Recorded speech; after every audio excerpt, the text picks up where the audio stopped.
Hey there. Hello.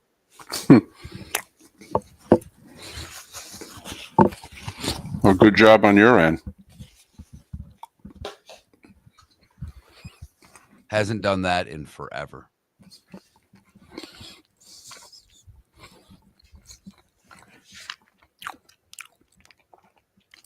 Morning, everybody. Thanks for being patient with us.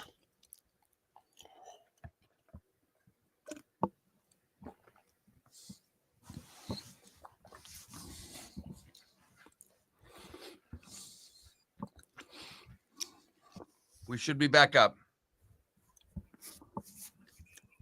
You can do it now. We're back. Okay, thanks.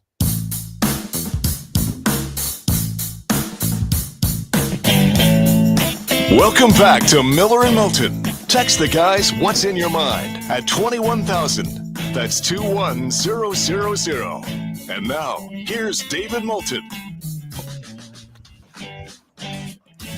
21 minutes past the hour, and everything is seemingly working now as it should have been 20 minutes ago. So remember, to err is human, but to really things up, what do you need? You need a computer. Miller and Moulton, millerandmoulton.com, Miller_Moulton on X. Mark, we've had a few requests because most of the people that were inconvenienced were people who take us in via Twitch and YouTube. And so I thought there was a nice comment that was made that basically we interrupt this rain delay with some more Andy Griffith reruns. And it made me think, when the Tigers were in a rain delay, what was the Phil programming? You know, I don't remember it that well. You know, the Cubs and Braves would go to half-hour sitcoms. Right. For my memory, the Tigers would go back to highlights.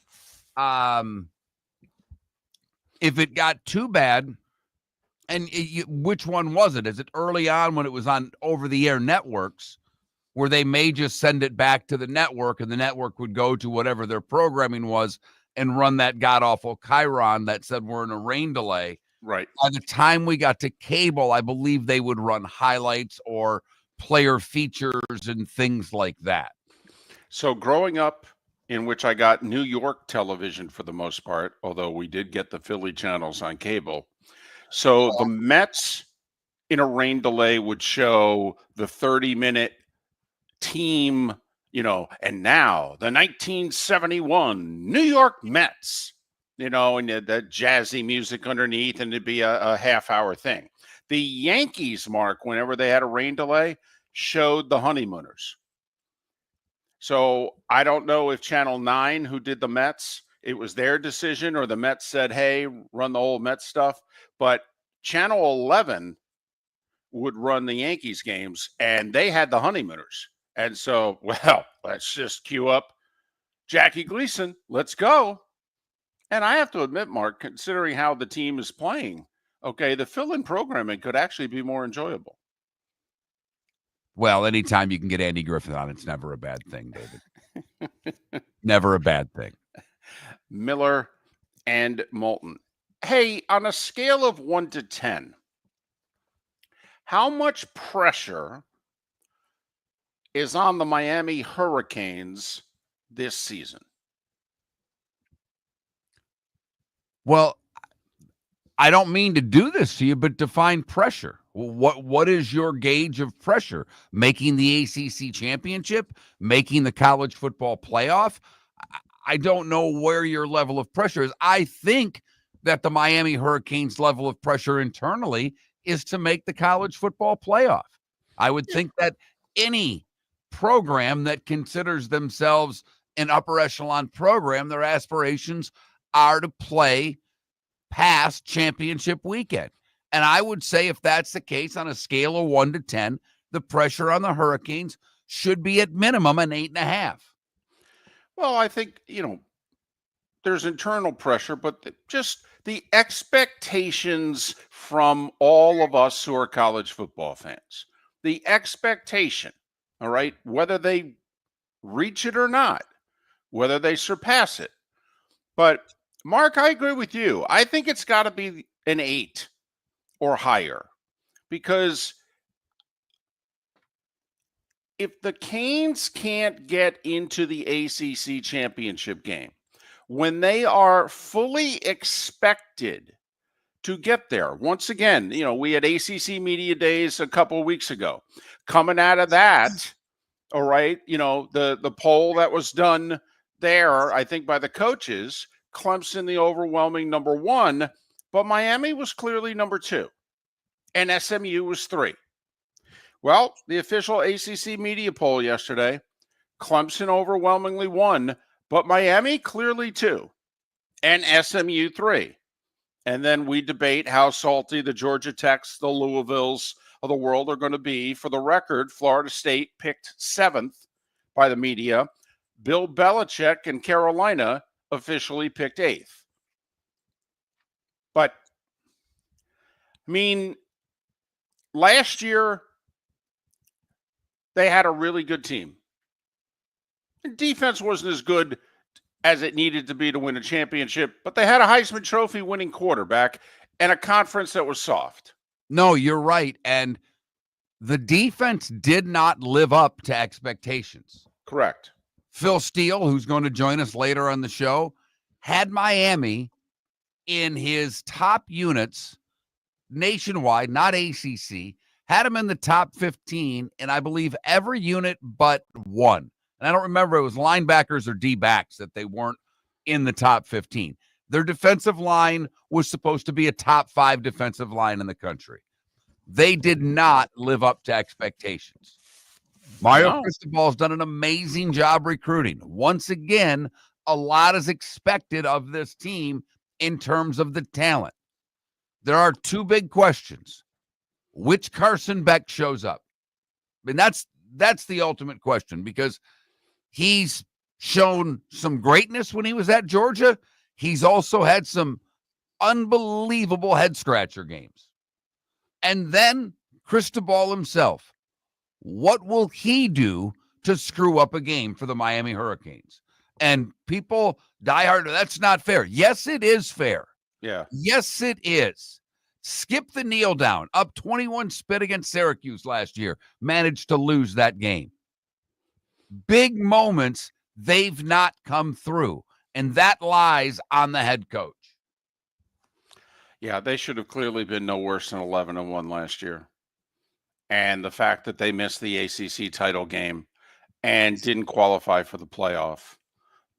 I mean, Ward was terrific and the team was exciting.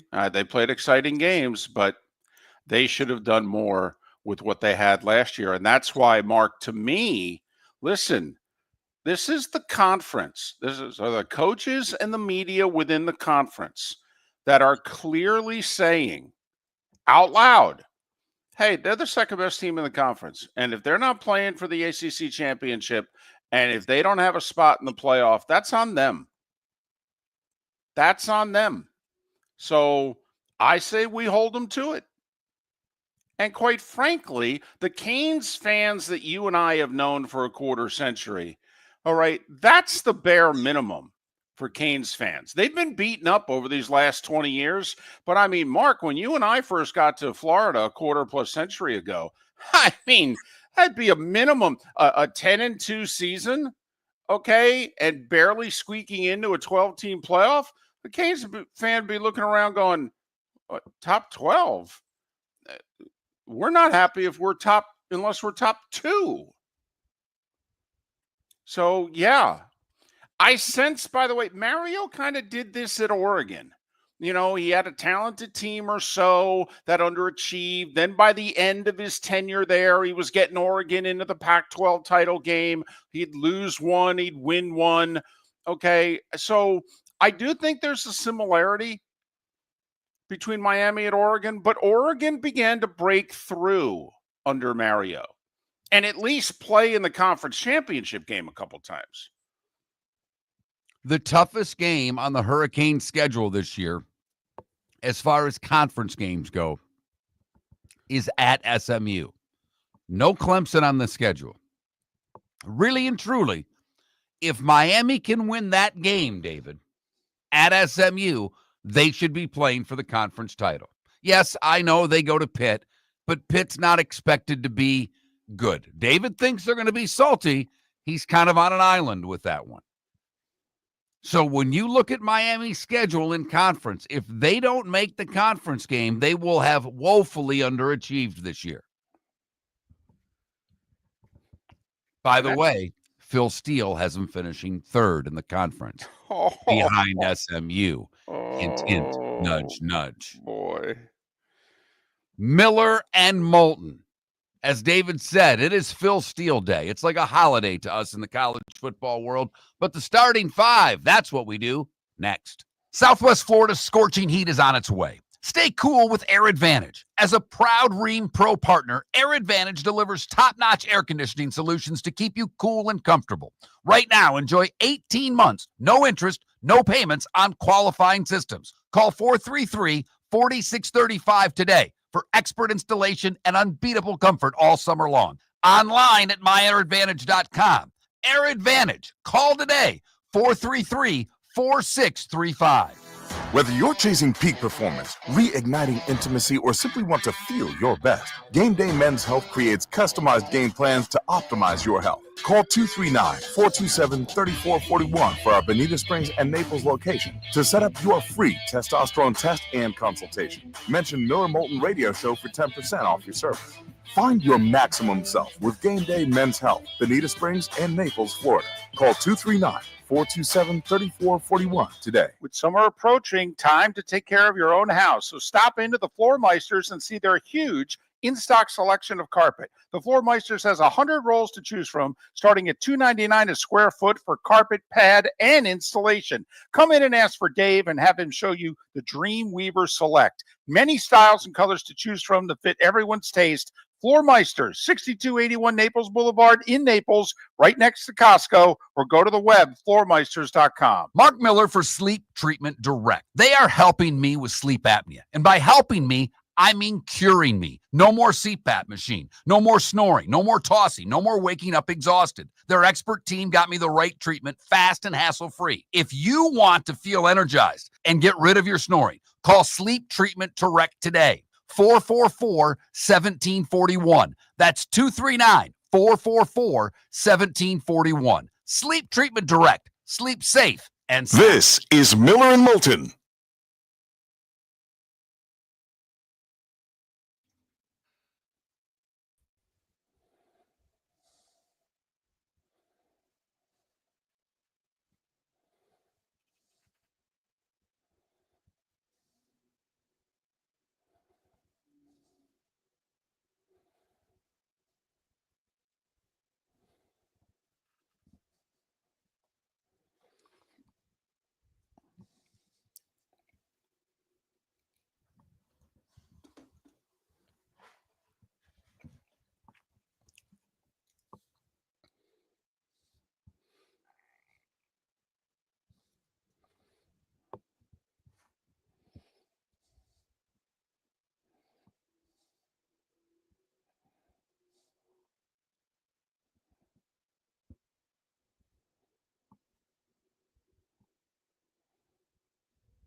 Do we want to go Canes for a poll question today?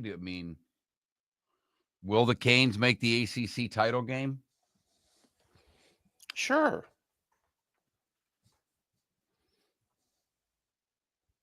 We could do three. We could do three today. Okay. Will the Canes make the ACC title game? Florida State 5.5 over under. Florida 8.5 over under. Are these official over No, unders? that's just what came off my tongue, David. I can look them up because I think Florida's is way less than that. Yeah, I think so too. I want to say it's like 6.5, if I'm not mistaken. Regular season wins. Florida State is 7.5. Miami is 9.5. And the Gators are 7.5. So 2 7.5s and a 9.5. Yeah.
You want to just do over under on all three? 9.5, 7.5, 7.5. Yeah.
Wes, my first college game is Nevada, Penn State.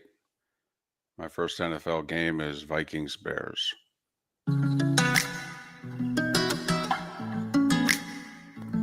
Welcome back to Miller and Moulton. Text the guys what's in your mind at 21,000. That's 21000. And now, here's David Moulton. 22 minutes till the top of the hour. Miller and Moulton, millerandmoulton.com, Miller_Moulton on X. Russell Baxter to talk NFL with a focus on the Carolina Panthers. Phil Steele, 8 a.m. Eastern, 2 segments. And we'll do 5 minutes in between on Twitch and YouTube, in which we'll continue to ask Phil college football questions. Mostly we spend those 5 minutes using your questions that you submit via the text line or in the Twitch YouTube chat room. I wouldn't submit those questions now. I would submit them like 8 o'clock. It's a lot easier for us to keep track of the questions when they're right in front of us or close to right in front of us. And by 8 o'clock, David really means 8:14 when we go to break. At least for me, because I'm not scrolling for an hour to find them. I've got 3 or 4 I want to ask during the break myself that to me aren't as relevant to the show. We try to keep the show questions in and around Big Ten, SEC, the Florida teams, UCF. You get the drill. We've even got 3 poll questions up today on Phil Steele Day, as I'm calling it on the show. Ah, look at that. Is that like Bastille Day in France? Phil Steele Day? It's Phil Steele Day. It's Okay. It's what? Come on, it's one of our favorite days of the year on the show. We look forward to having Phil every year. No one gives the insight quite like Phil, and we've had a great college football week already. But I went with the big 3 in the state, used their under number from the Hard Rock app, and will the Canes, Gators, Knowles go over under? The Canes over under number is 9.5. The Gators and Noles, 7.5. Those are the three questions of the day. Wouldn't it be something if when the Gators and the Noles play, if both teams are 7-4? I see what you're doing there. Yeah. Miller and Moulton. So, well, time now for? I guess so. The starting five. 5 big stories you need to know. Here is the starting five. We'll start with baseball. Rays took the series from the Angels, winning the finale 5-4. Caminero with 2 homers. He's got 30, but Christopher Morel's solo homer in the 7th turned out to be the difference. 6 Rays pitchers struck out 16 Angels in the win. Yankees actually got some guys to come through in the clutch. Goldschmidt with a pinch hit homer in the 7th to break a 2-2 tie, and then 4 relievers through 4 shutout innings, and the Yankees snapped their 5-game skid and salvaged the finale in Texas 3-2, which keeps them ahead of the Rangers by a game and a half, and the Guardians by a game and a half for the final playoff spot. Red Sox saw their 7-game win streak snapped by Kansas City. Royals beat Boston 7-3, and Boston now trails Toronto by 4. Listen, the Jays sweeping a 3-game series from Colorado, I mean, that's one thing. That's, quite frankly, to be expected. But the Jays won the 3 games 45-6. They scored in double figures in all 3 games. 20-1 yesterday. The Jays hit 5 homers in the win. I think they started with 10, then went to 15, and then went to 20. David, they had 63 hits in the 3-game series. That is the most ever recorded in a 3-game series in Major League Baseball history. I would love to keep track. Maybe late Sunday night, Mark, I'm not doing anything, and I'll keep track of how many teams had more than 63 hits this week. Twins took 2 of 3 for the Tigers. Minnesota scoring the final 6 runs of the game to beat Detroit 9-4, and you combine that with the Guardians beating the Mets 4-1.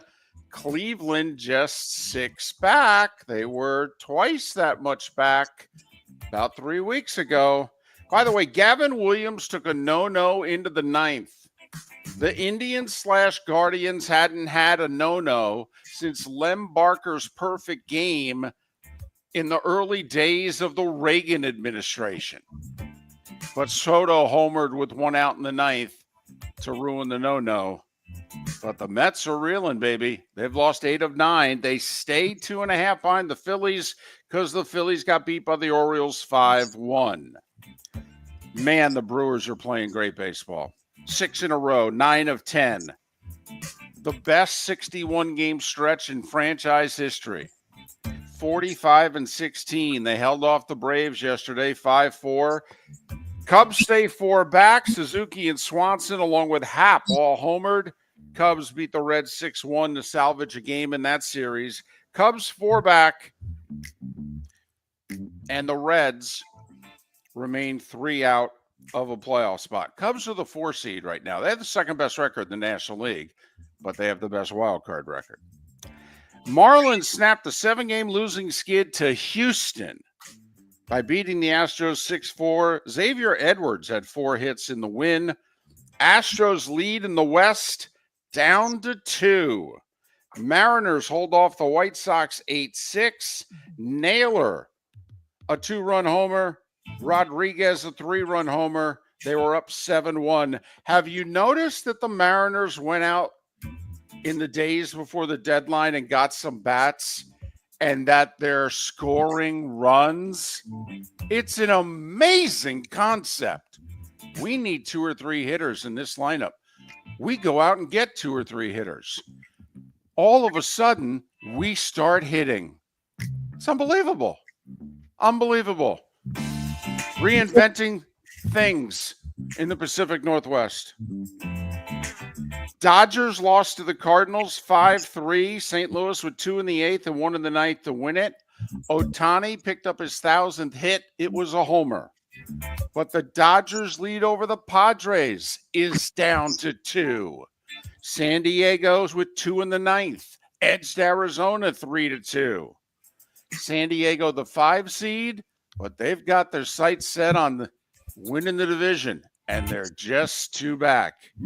And they're healthy, and LA's not.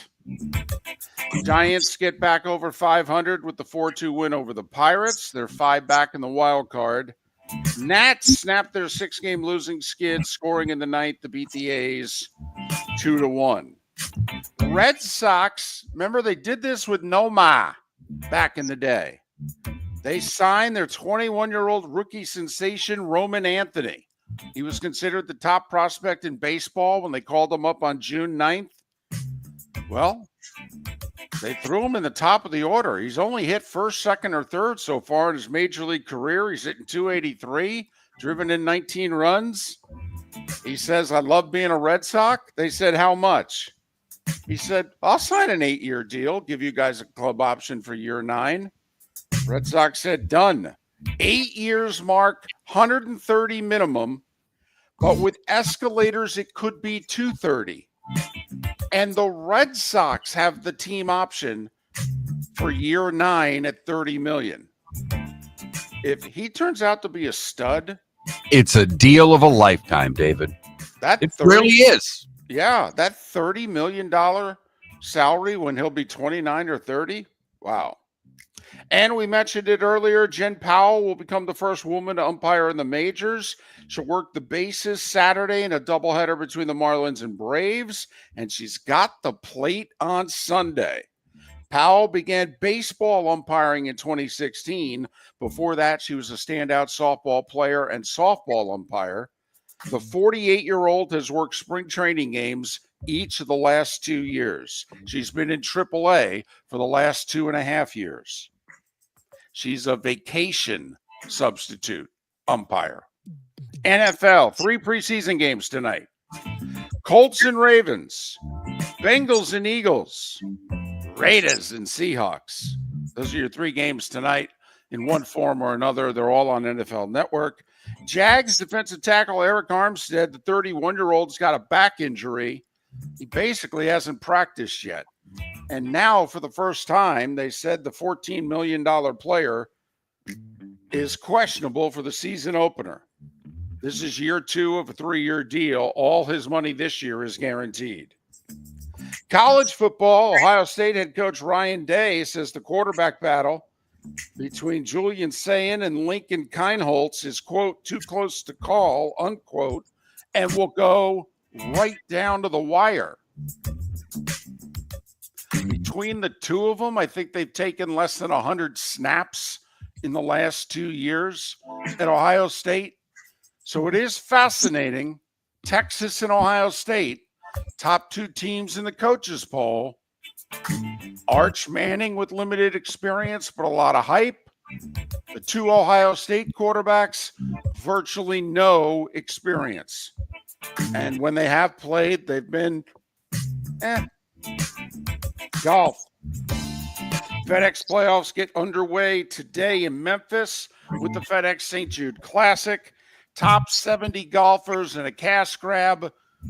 Top 50 advance to the second round.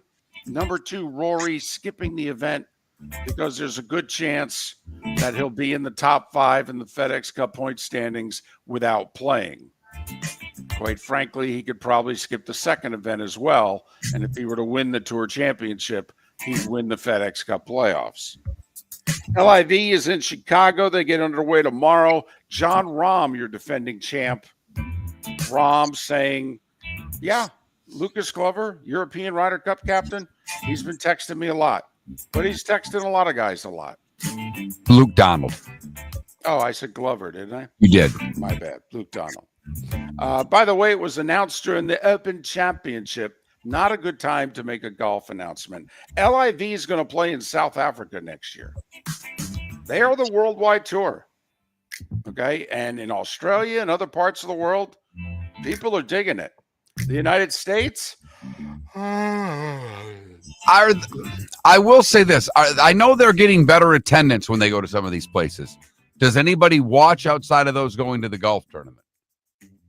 I have no idea what their international ratings are. I'd look into that because we know what their U.S. ratings are. Right. Infomercial. Little League World Series.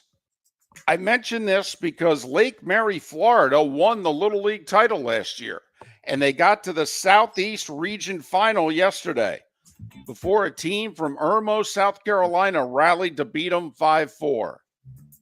So, good follow-up. Good run by Lake Mary. WNBA, only one game. Asia Wilson scored 27. Vegas won in Golden State 78-72. Both these teams are playoff teams right now. And we mentioned it a moment ago. The ACC media poll out. Clemson, the overwhelming number 1, but Miami, the overwhelming number 2. SMU, a solid 3, followed by Georgia Tech, Louisville, Duke, the Noles 7th, Belichick's Tar Heels 8th. For the record, the Canes, take them out of the mix. Okay, so they play 3 of the top 7 teams in the ACC, according to the coaches and media polls. At SMU, home for Louisville, and at Florida State. They play 5 conference games against the bottom half of the league, and no Clemson. No excuses. None whatsoever. If they're not playing in the ACC title game, this season went terribly wrong. It just did. And that, at 8 minutes before the hour, was the starting 5. 5 big stories, and we're putting the pressure on you, Miami. Deal with it here on Miller and Moulton. Surprised, and if you did and I missed it, I apologize, but you didn't report on, the big NFL story of yesterday, the smelling salts controversy. Oh. George Kittle was ready to retire by noon yesterday. He was because very he upset. thought he couldn't use smelling salts. Apparently, now it has finally been released that the team cannot provide smelling salts. So it's BYOSS. Right. Right. Apparently, they will not confiscate your smelling salts if you bring them into the stadium and onto the field, but they just won't provide you with any more. So all is well, nothing to see here. But I mentioned we have not 1, not 2, but 3 poll questions up today, all with the over-under numbers that is currently on the Hard Rock app for the big 3 in Florida. Gators, 7.5's the number. Same number for the Noles. The Canes at 9.5. That Mark Miller, the David Moulton, or Miller_Moulton on X. Shoeless Joe Sports Cafe is where your fantasy football draft should be. Free private rooms, Wi-Fi, plus food and drink specials. In August, Shoeless has bingo and trivia Tuesdays and Thursdays with your chance to win free wings and beer for a year. Fridays, live music on the deck. Saturdays, karaoke on the deck. Plus daily meal specials like Wednesdays, $6 wings and half-price pizza. Watch all your baseball and football at Shoeless Joe's, your home for good food, good times, and good sports in the Bell Tower Shops, Fort Myers. For over 50 years, the Nolan family has been dedicated to protecting local families. Nolan Family Insurance is a second-generation independent agency that specializes in home, flood, auto, and boat insurance. They take the time needed to explain your coverage options and answer your questions so you can make an informed decision that's right for you. If you're looking for an agency that treats you like family, call 941-639-1122 or go to NolanAgency.com. That's 941-639-1122 or NolanAgency.com. With summer approaching, time to take care of your own house. So stop into the Floor Meisters and see their huge in-stock selection of carpet. The Floor Meisters has 100 rolls to choose from, starting at $2.99 a square foot for carpet, pad, and installation. Come in and ask for Dave and have him show you the Dream Weaver Select. Many styles and colors to choose from to fit everyone's taste. Floor Meisters, 6281 Naples Boulevard in Naples, right next to Costco, or go to the web, floormeisters.com. Got a cracked window or foggy glass? Don't wait for the next storm to make it worse. Your local Glass Doctor Home and Business is just down the road and ready to help. From leaky frames to shattered panes, we've got the tools and the know-how to get your home or business storm ready. With flexible scheduling and our done right promise, you'll be in good hands. So before or after the weather hits, call your neighbors at Glass Doctor. Glass Doctor, Glass Doctor.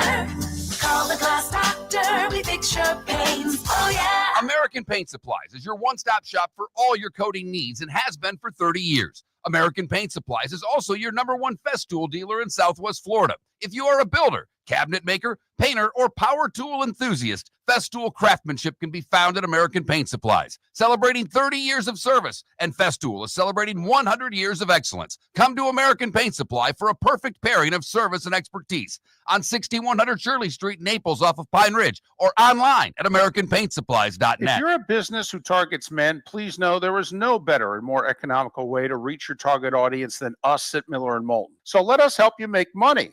You can reach out to Mark at that Mark Miller or me at the David Moulton on X, or text us at 21,000. We have a proven product, a good reputation, and lots of quality segments that we can attach your company's name to. Miller & Moulton, we're like that old pizza box. You've had the rest, now try the best. Miller & Moulton, millerandmoulton.com. This is Miller and Moulton.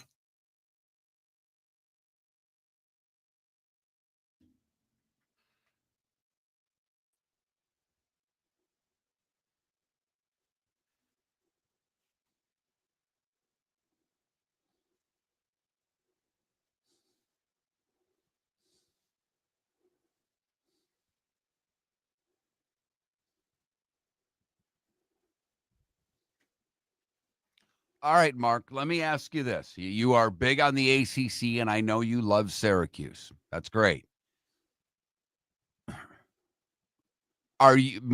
You're not trying to tell us that the ACC is better than the Big Ten or SEC, are you? I mean, if you're saying that it's better than the Big 12, it should be. Clemson should seriously challenge for a natty this year. Miami should be really good. After that, take your pick. SMU, Louisville, Georgia Tech, I think we'll all be salty. I don't know where you're coming at us saying that we're downplaying the ACC. David said for a month how good he thinks Pitt is going to be. So I think Louisville's a salty team also. I do. I mean, deeper than you guys let on. I think, Mark, to be brutally honest, I don't think you're listening to us. Yeah, I think we've spoke very highly about the ACC for a month now. Yeah. So just because we don't talk about Syracuse doesn't mean we're disparaging the whole conference. Well, also, you got to admit, Syracuse lost a bunch off of that team last year.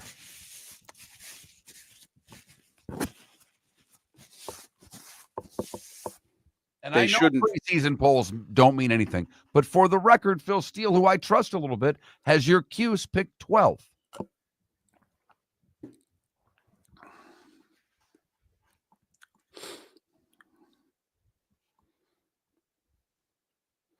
I think if the Cuse finished 6th, it'd be a good year. Hell yes. That means that they're better than the Knowles, probably. I mean, think Yep. about who that means that they're better than. Yep.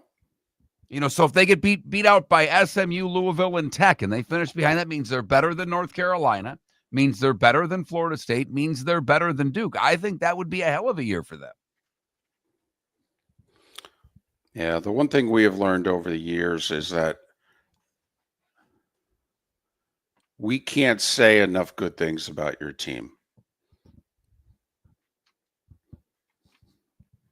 So we try to take it with a grain of salt, but I mean, just for the record, Syracuse guy, You have road games at Clemson, SMU, Georgia Tech, and Miami. Where do you think you're going to be this year? Oh, yeah, you go to Notre Dame, too. That's 5 road losses right there.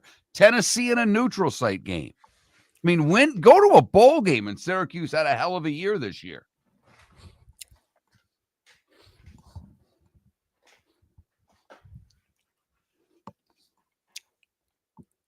That's not true, Ryan. I'm a Michigan State fan. I have 0 hope this year. 0. If they go to a bowl game, I'd be genuinely happy.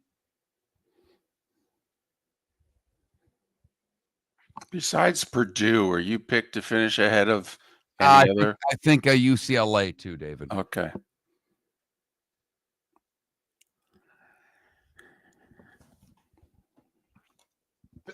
Phil's got us ahead of UCLA, Northwestern, Maryland, and Purdue. He's got them tied for 14th with UCLA.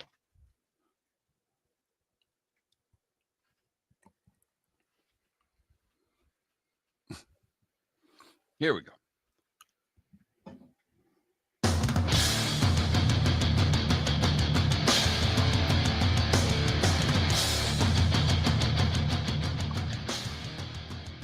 You're listening to Miller and Moulton, coming at you from the Floor Meister Studios. Floor Meisters, keeping it real.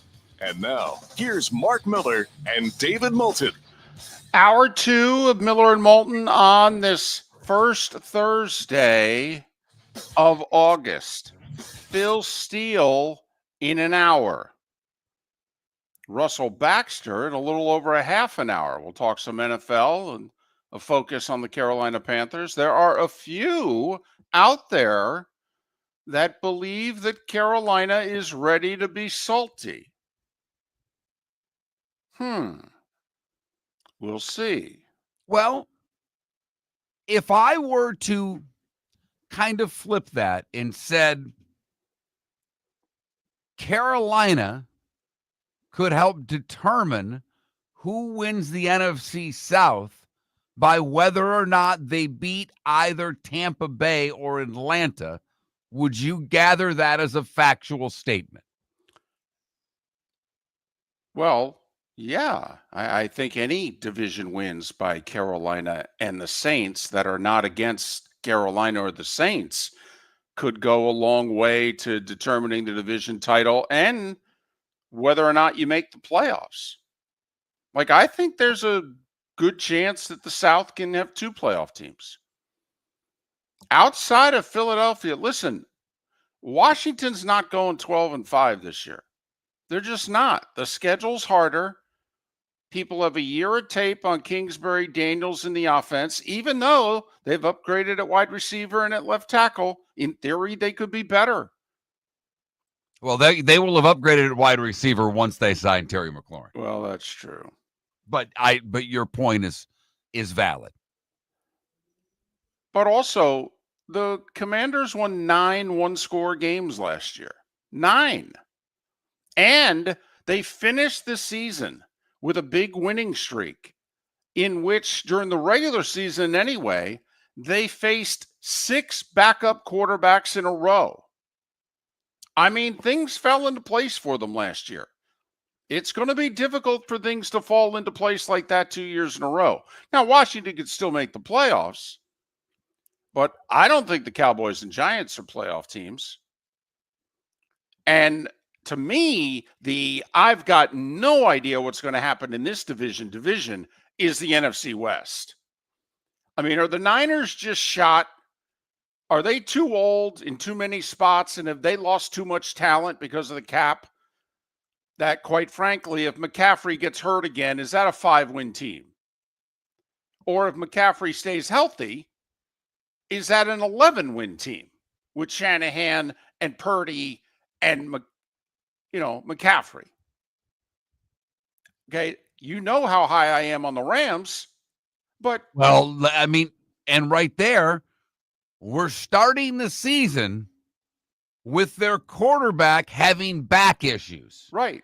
And he's 37. And Matthew Stafford is a tough SOB as far as quarterbacks go. Yeah. He truly is. He has played through a lot of injuries in his career. But right now, as we sit here on August 7, Matthew Stafford's not available. Right. Seattle, who won 10 games last year, blew the team up. Got rid of the quarterback, the top 2 wide receivers, and their top tight end. A fascinating move. Absolutely fascinating. And by the way, the guys they got rid of, other teams couldn't gobble up fast enough. It's not like they suck. It's not like they were at the end of their rope, but for whatever reason, the Seahawks said, we're going in a different direction. How many teams win 10 games and go in a different direction? And then there's Arizona. Today happens to be Kyler Murray's 28th birthday. When, if ever, is he going to become a legitimate NFL quarterback? By the way, have you heard an interview with him during camp yet? I have not.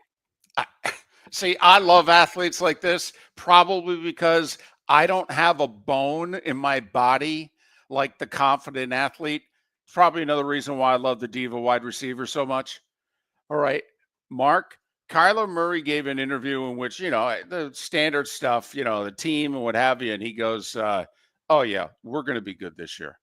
And, and I'm second year in this offense or third year in this offense, blah, blah, blah, and the weapons. And he says, matter of factly, and I still feel that I'm the best player on the field, no matter what field I walk on.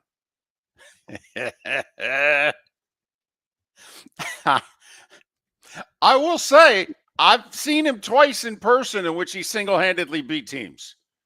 And they've got a legit number 1 receiver now. Yep. They've got a really solid tight end. They think they have a running game. Mm-hmm. And they have invested in that defense, man. They think they're ready to break through.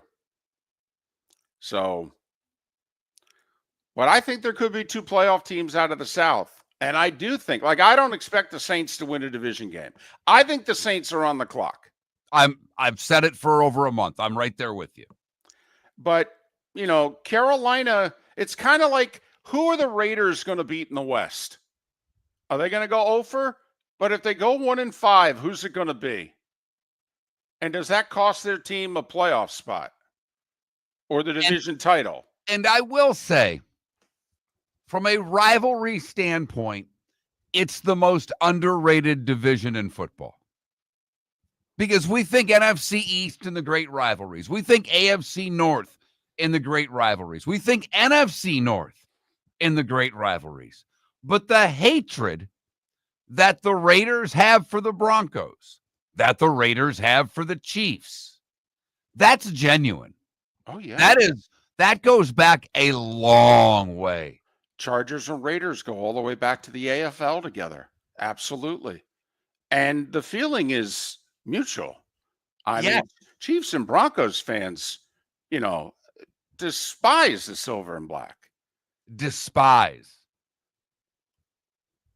But, Mark, I will say this, and we have talked about it over the years. I don't know where I'd put it on the NFL rivalries, but I might sneak it into the bottom of the top 10. Carolina and the Bucs hate each other. Genuinely hate each other and have for a long time. I don't sense the same angst with the Falcons at all from either team. But for whatever Falcons reason, and the Saints are rivals. Right. The Falcons and the Saints. Put it this way: ahead of the Bucs, Carolina on the NFL rivalry list, and a few steps above would be the Atlanta Falcons and the New Orleans Saints. But my goodness, do the Panthers and Bucs hate each other? Hell, the cheerleaders used to even hate each other. You got to go back a while for that brawl at the game. Listen, But when you have a bad team, okay, I don't think it's the worst thing in the world for the cheerleaders to get into a melee. But that's me. It's very old school of you, David, and I love it. Thank you. I love it. Thank you. Now with Canales coaching Carolina, I think that adds even a little bit more fuel to the fire. And Carolina would love to be the reason that the Bucs don't repeat as champions of the NFC South this year. So Russell Baxter, who covers Carolina, along with the NFL, Phil Steele at the top of the hour, and man, there's a lot of sports business news. Michael McCarthy of Front Office Sports, one of the best. He will join us coming up in a little less than an hour and a half. David, I voted on all of the poll questions already. Me too. And I am very much a glass half full guy today. Really? Because I went over, and over. Whoa! All right. Can I challenge you on the Knowles? Absolutely. Their over-under, according to the Hard Rock app, is 7.5. They play Alabama. They play Miami. They play Clemson. They play Florida. Right. That's So- their losses right there. You just gave their losses. So you believe the Knowles will, in fact, lose those 4 games that they're underdogs in, but will run the rest of the table. East Texas A&M. Hello. Kent State. Hello. At Virginia, one of the worst Power 4 teams on the planet. Correct. Home for Pitt. Well, there you go. At Stanford, another just despicable Power 4 team. By the way, Cal and Stanford, either the bottom 2 or 2 of the bottom 3 in all the ACC polling this year. Wake Forest. In the bottom 3 or 4 of all the ACC polling this year. Virginia Tech. Bottom 6. And at NC State. Bottom 6 or 7. The money game's the Pitt game. Right, and it's at home. It is. Does it follow the Canes game, though? It does. Okay. Well, I'm just saying, though. And when we had Jeff Cameron on a couple weeks ago, I said to him, I go, Jeff, all right, the home game against Pitt is one of those games that the fan base will not handle if they lose that game. If they lose to Miami and follow it up with a home loss to Pitt, that's when, and what's that, like mid-October?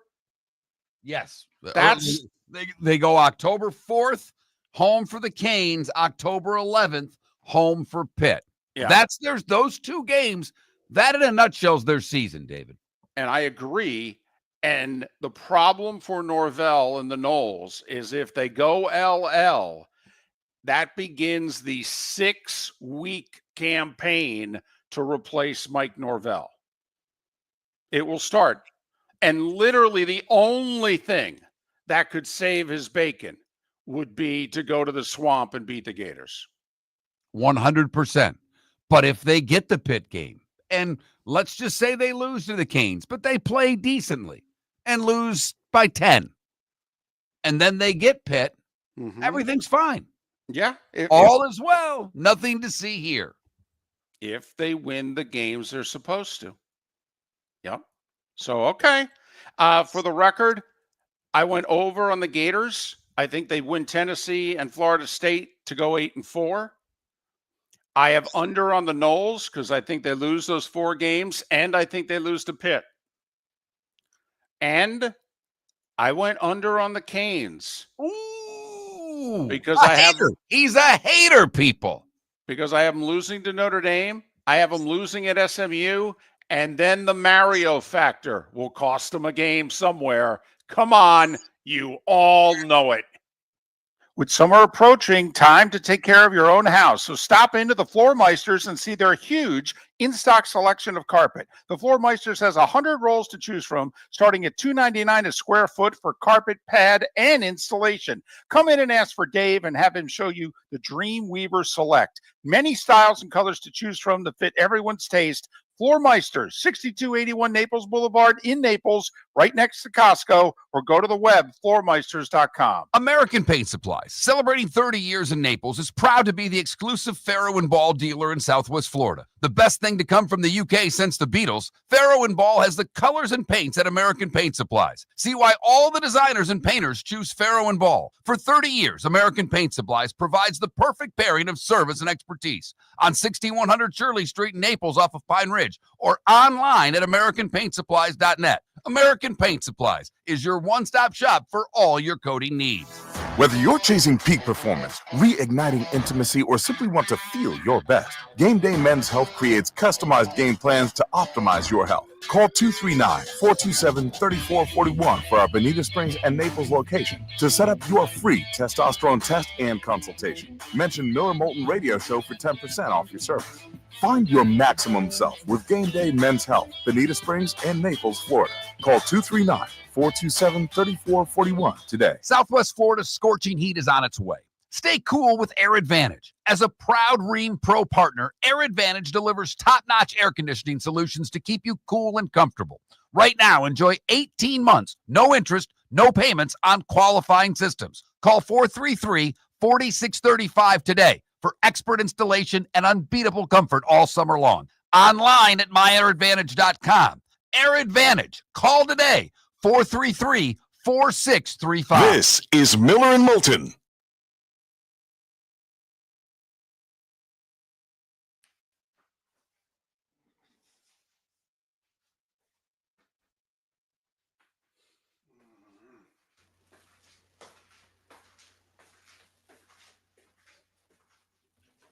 Well, for the record, Deadstroke, Phil doesn't think that way.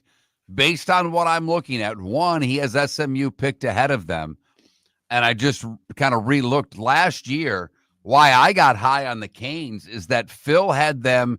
He does every unit. He goes through the top individual units from quarterbacks all the way to kicking game and everything in between. Miami was on the top 15 in nearly every unit last year. I want to say it was either linebackers or D-backs they weren't on. And I think it was D-backs. They're not on hardly any. I mean, they're not anywhere near where they were a year ago.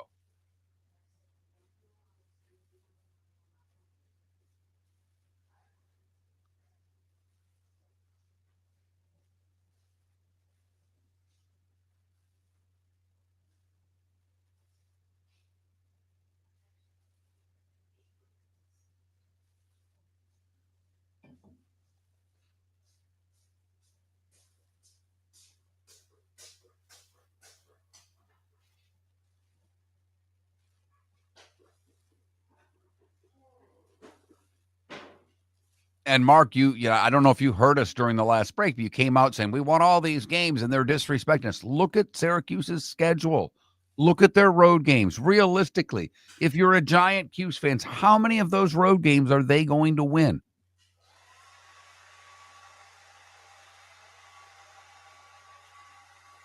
Moulton's mixing up margaritas this morning, it sounds like.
You making margaritas in there today? What the hell's going on? It's my wife's hair dryer.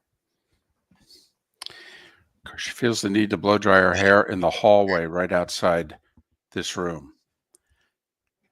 I literally say to her, I go, you know how many outlets we have in this place? You have to pick the one outlet that could possibly make its way onto the show. Oh, I don't know if Miami could have gotten it better. Beck was one of the best, Beck, if not the best quarterback in the portal. But you're replacing a Heisman Trophy winner. And Beck doesn't, ask a Georgia fan what they think of Beck.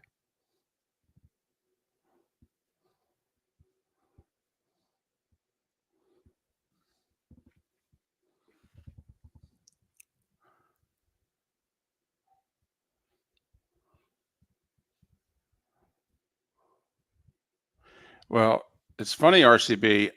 I think it's the South Florida Boise game.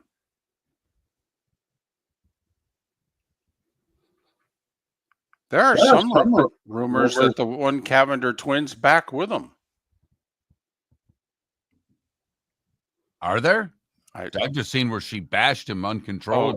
Oh, did she? And then a bunch of Georgia players basically questioned why she was even dating him in the first place, because he's not a good guy.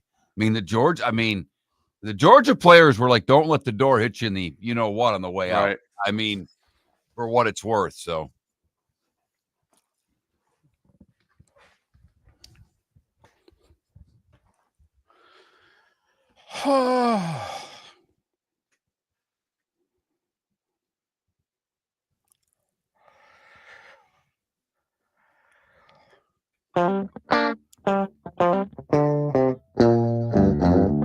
You're listening to Miller and Moulton. And now, here's Mark Miller and David Moulton. 21 minutes past the hour. Russell Baxter of Sports Illustrated talks some NFL in a little more than 15 minutes. Tuesday, the 12th. Also happens to be the Miller and Moulton Fantasy Football Summit. Dr. Roto, dinner, Miller and Moulton, and you, and a lot of football talk. You'll get at the very least a football cheat sheet. I'd bring a notepad and a pen. And keep it with you all season long. First for your fantasy draft, and then when you're making out lineups. But sign up, millerandmoulton.com. It's our fantasy football summit. All right. We can make room for you. Pretty good crowd. Yep. Pretty good crowd. I upped the attendance this year, the number of tickets that we could sell, and I think we may even get there. Okay. All right. But millerandmoulton.com. It's Tuesday the 12th. Shoeless Joe's Sports Cafe. Bell Tower Shops in the hotel. Okay. We'll probably be down the hall in a private room with a buffet. We better be. We will. We're going to have 70 people there for crying out loud. Well, I hope so. Yeah. So tell the bartender to be ready.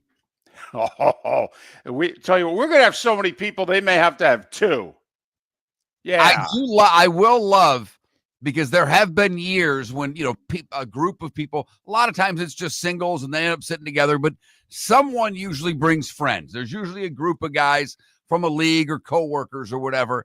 And once I see someone knock down a shot of tequila, I know that the Fantasy Football Summit has started. Right. Now it's an event. Exactly. Okay? This went from a gathering to a party.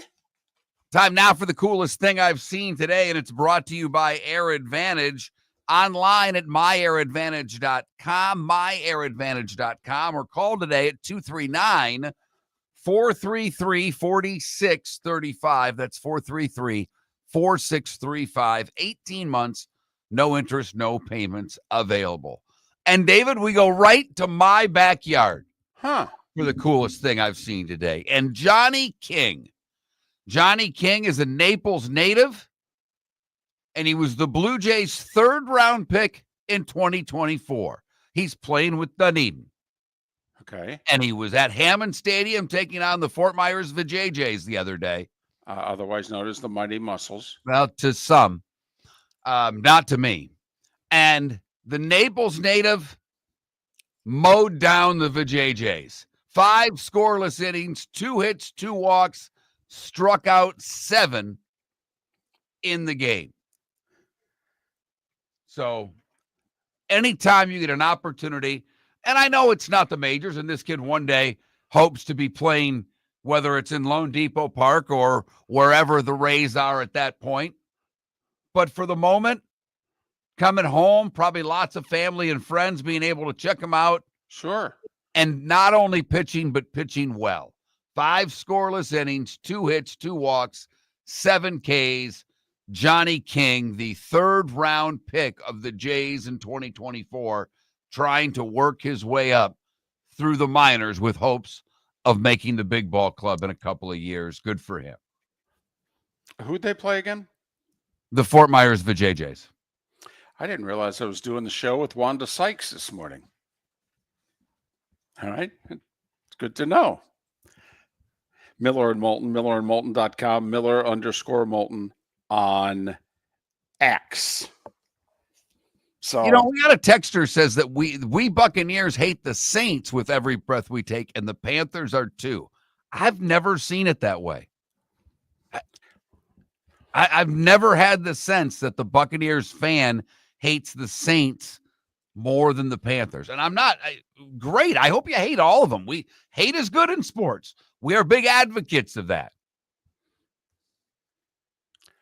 yeah, I'm with you. Now, don't get me wrong. The Saints secondary, the last few years, okay, The Lattimore Evans thing. yeah, they have gotten really physical, trash talking, nasty with Evans and Godwin and what have you.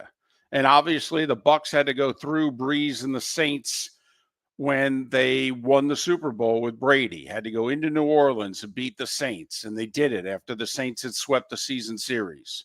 So, but yeah, from afar, we've just sensed, Miller and Moulton, that day in, day out, there's more hatred between the Bucs and the Panthers than there is between the Bucs and the Saints. And maybe, sometimes the fans are different than the players. Yep. Because we always pointed out with the Yankees and Red Sox, the fan bases are big rivals. We don't have the sense that the players are the same rivals that they were, certainly in the 70s, but even in the early 2000s. Since we're going to have Phil Steele in about 35 minutes, can I just bring up a college football topic, which I may be overanalyzing and putting too much weight on? But there are an awful lot of top teams that are expected to be top teams with inexperienced quarterbacks. Yes. Ohio State. Notre Dame. Michigan. I mean, Michigan's expected to bounce back this year. They've got Underwood, the quarterback. Alabama. Thank you. I mean, these are all teams that are expected to be in the top 12. That are expected to be in the playoffs. Georgia. I mean, does anybody have any of the concern that I do? I mean, hell, for that matter, Arch Manning's, he's been there 2 years, but he's played 4 games? But hell, he's got a ton of experience compared to the quarterback rooms we just mentioned. But is anybody else concerned about this, or is this just, the old guy in me? I get that things are different now. I get that everybody's growing up faster. Athletes are better, younger. I get all that. Johnny Manziel won the Heisman as a freshman. Grossman should have won it as a sophomore. I get it. Hell, Herschel should have won it as a freshman back in the day. But, man, at the quarterback position, just going to walk in on a top team against, in theory, the top conference teams, and they're going to take a team to the playoff? I mean, nobody's concerned about this? I think people are concerned, but if what you're saying ends up working out that way, are we underselling a team like LSU? I think we're also underselling a team like South Carolina. That's what I'm wondering. Does experienced quarterback play make a difference in these conferences that are so supposedly evenly matched? Okay, where a team with an experienced quarterback is picked 6th and can finish 2nd. I mean, just a little thing. The over-under for the Texas-Ohio State game is 48. We have two virtually inexperienced quarterbacks playing against one another in that game. I mean, don't you want to lean the under in that? And I think they've adjusted for it already because 48's pretty low for a Texas-Ohio State game. But I mean, I think it'd be pretty impressive if Ohio State's in the Big Ten title game with two quarterbacks who basically have not played. Oregon, by the way, they're breaking in a new quarterback, and there's very high expectations of the Ducks again this year. I mean, it's Penn State, Ohio State, and Oregon that are the big three. Michigan's the outlier. I mean, the two teams that played for the Natty last year, experienced quarterbacks. Okay. Aller with Penn State, they got to the semis. Okay. What's his face at Texas? Very experienced, got to the semis. I mean, I don't know. I seem to think this matters. J.J. McCarthy's third year, Michigan wins the title. He wasn't ready his first year for Michigan to achieve greatness. I don't know. I think we're expecting an awful lot, Mark. That's all I'm going to say. I'll phrase it this way. Man, do we have high expectations for about a half a dozen teams who have quarterbacks that haven't taken 50 snaps. And that's why, to me, that Texas-Ohio State game is even more fascinating to start the year off. Russell Baxter will talk some National Football League, specifically the Panthers. That's next. For over 50 years, the Nolan family has been dedicated to protecting local families. Nolan Family Insurance is a second-generation independent agency that specializes in home, flood, auto, and boat insurance. They take the time needed to explain your coverage options and answer your questions so you can make an informed decision that's right for you. If you're looking for an agency that treats you like family, call 941-639-1122 or go to nolanagency.com. That's 941-639-1122 or nolanagency.com. American Paint Supplies, celebrating 30 years in Naples, is proud to be the exclusive Farrow & Ball dealer in Southwest Florida. The best thing to come from the UK since the Beatles, Farrow & Ball has the colors and paints at American Paint Supplies. See why all the designers and painters choose Farrow & Ball. For 30 years, American Paint Supplies provides the perfect pairing of service and expertise on 6100 Shirley Street in Naples off of Pine Ridge or online at AmericanPaintSupplies.net. American Paint Supplies is your one-stop shop for all your coating needs. When Glass Doctor replaces your windshield, we don't just send you on your way, we send you off protected. Your local Glass Doctor includes the industry's only 12-month windshield protection plan at no extra cost. That means unlimited chip repairs and even a one-time replacement if needed. High-quality service backed by real peace of mind, right here in your neighborhood. Glass Doctor, Glass Doctor. Call the Glass Doctor, we fix your pains. Oh, yeah. Exclusions apply. See your local Glass Doctor for details. Summer approaching, time to take care of your own house. So stop into the Floor Meisters and see their huge in-stock selection of carpet. The Floor Meisters has 100 rolls to choose from, starting at $2.99 a square foot for carpet, pad, and installation. Come in and ask for Dave and have him show you the Dream Weaver Select. Many styles and colors to choose from to fit everyone's taste. Floor Meisters, 6281 Naples Boulevard in Naples, right next to Costco, or go to the web, floormeisters.com. This is Miller and Moulton.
Whoever was asking about the Buckeye quarterback, we don't know yet. It's between that Julian Sayin and Lincoln. Is it Kineholtz, I believe his name is? Kineholtz, yeah. people think Sayan is slightly ahead, but I don't think either has started a game. Sayan was the backup last year. He got in the Tennessee playoff route. And Keinholz, I think, was the backup for the bowl game against Missouri, and he got in when the starter got hurt and did not play well 2 seasons ago. But I would take the points with Texas. I really would.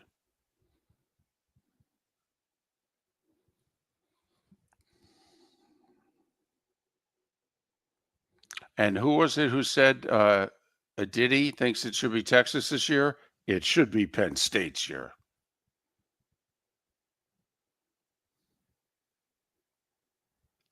Oh, I got a trade, by the way. And I don't know if I'll be able to bring this up before the bonus hour. There's a tease for you, kids.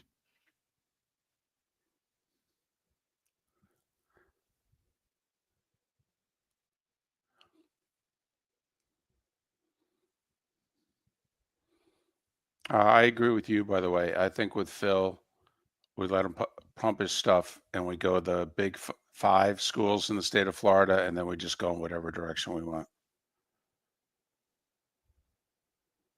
The big 5. Yeah, South Florida. Well, they play Boise State in Florida to open the season. I'm just busting. I know, David.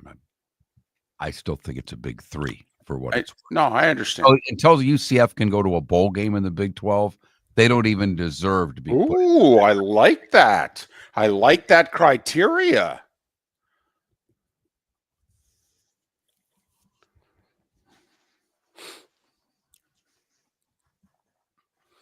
Feeney, I don't know. I don't care about individual numbers. That's why I don't play fantasy. I just don't care.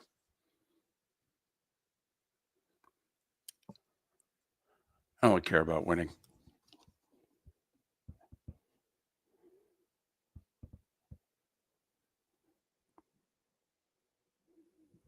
I mean, don't get me wrong. There's a ton of great individual prop bets out there. I get that.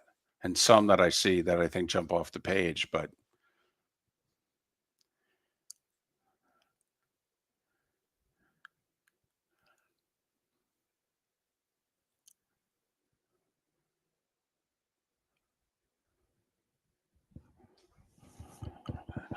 Russell's in a good mood this morning. I give him the old line. You know, we've got about 50 seconds. I'll play Sean Holdings. Good. I'll shave and get dressed.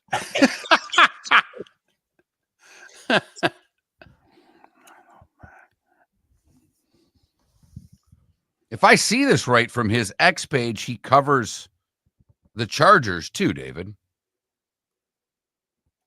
It says Chargers, Seahawks, Panthers, and Bills on SI.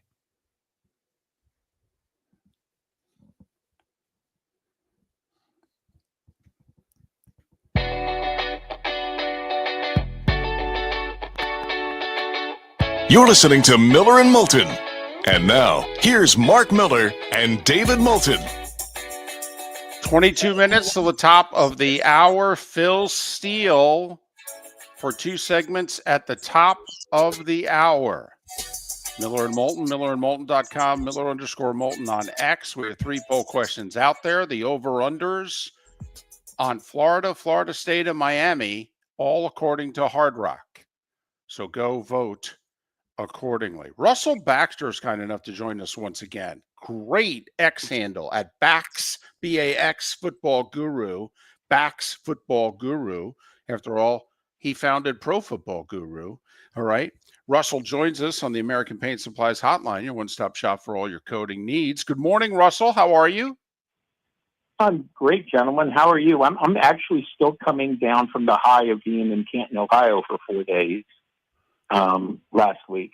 And, proud to see 2 of my former ESPN colleagues, Sterling Sharp and Eric Allen, get their Hall of Fame bust. It was a wonderful weekend.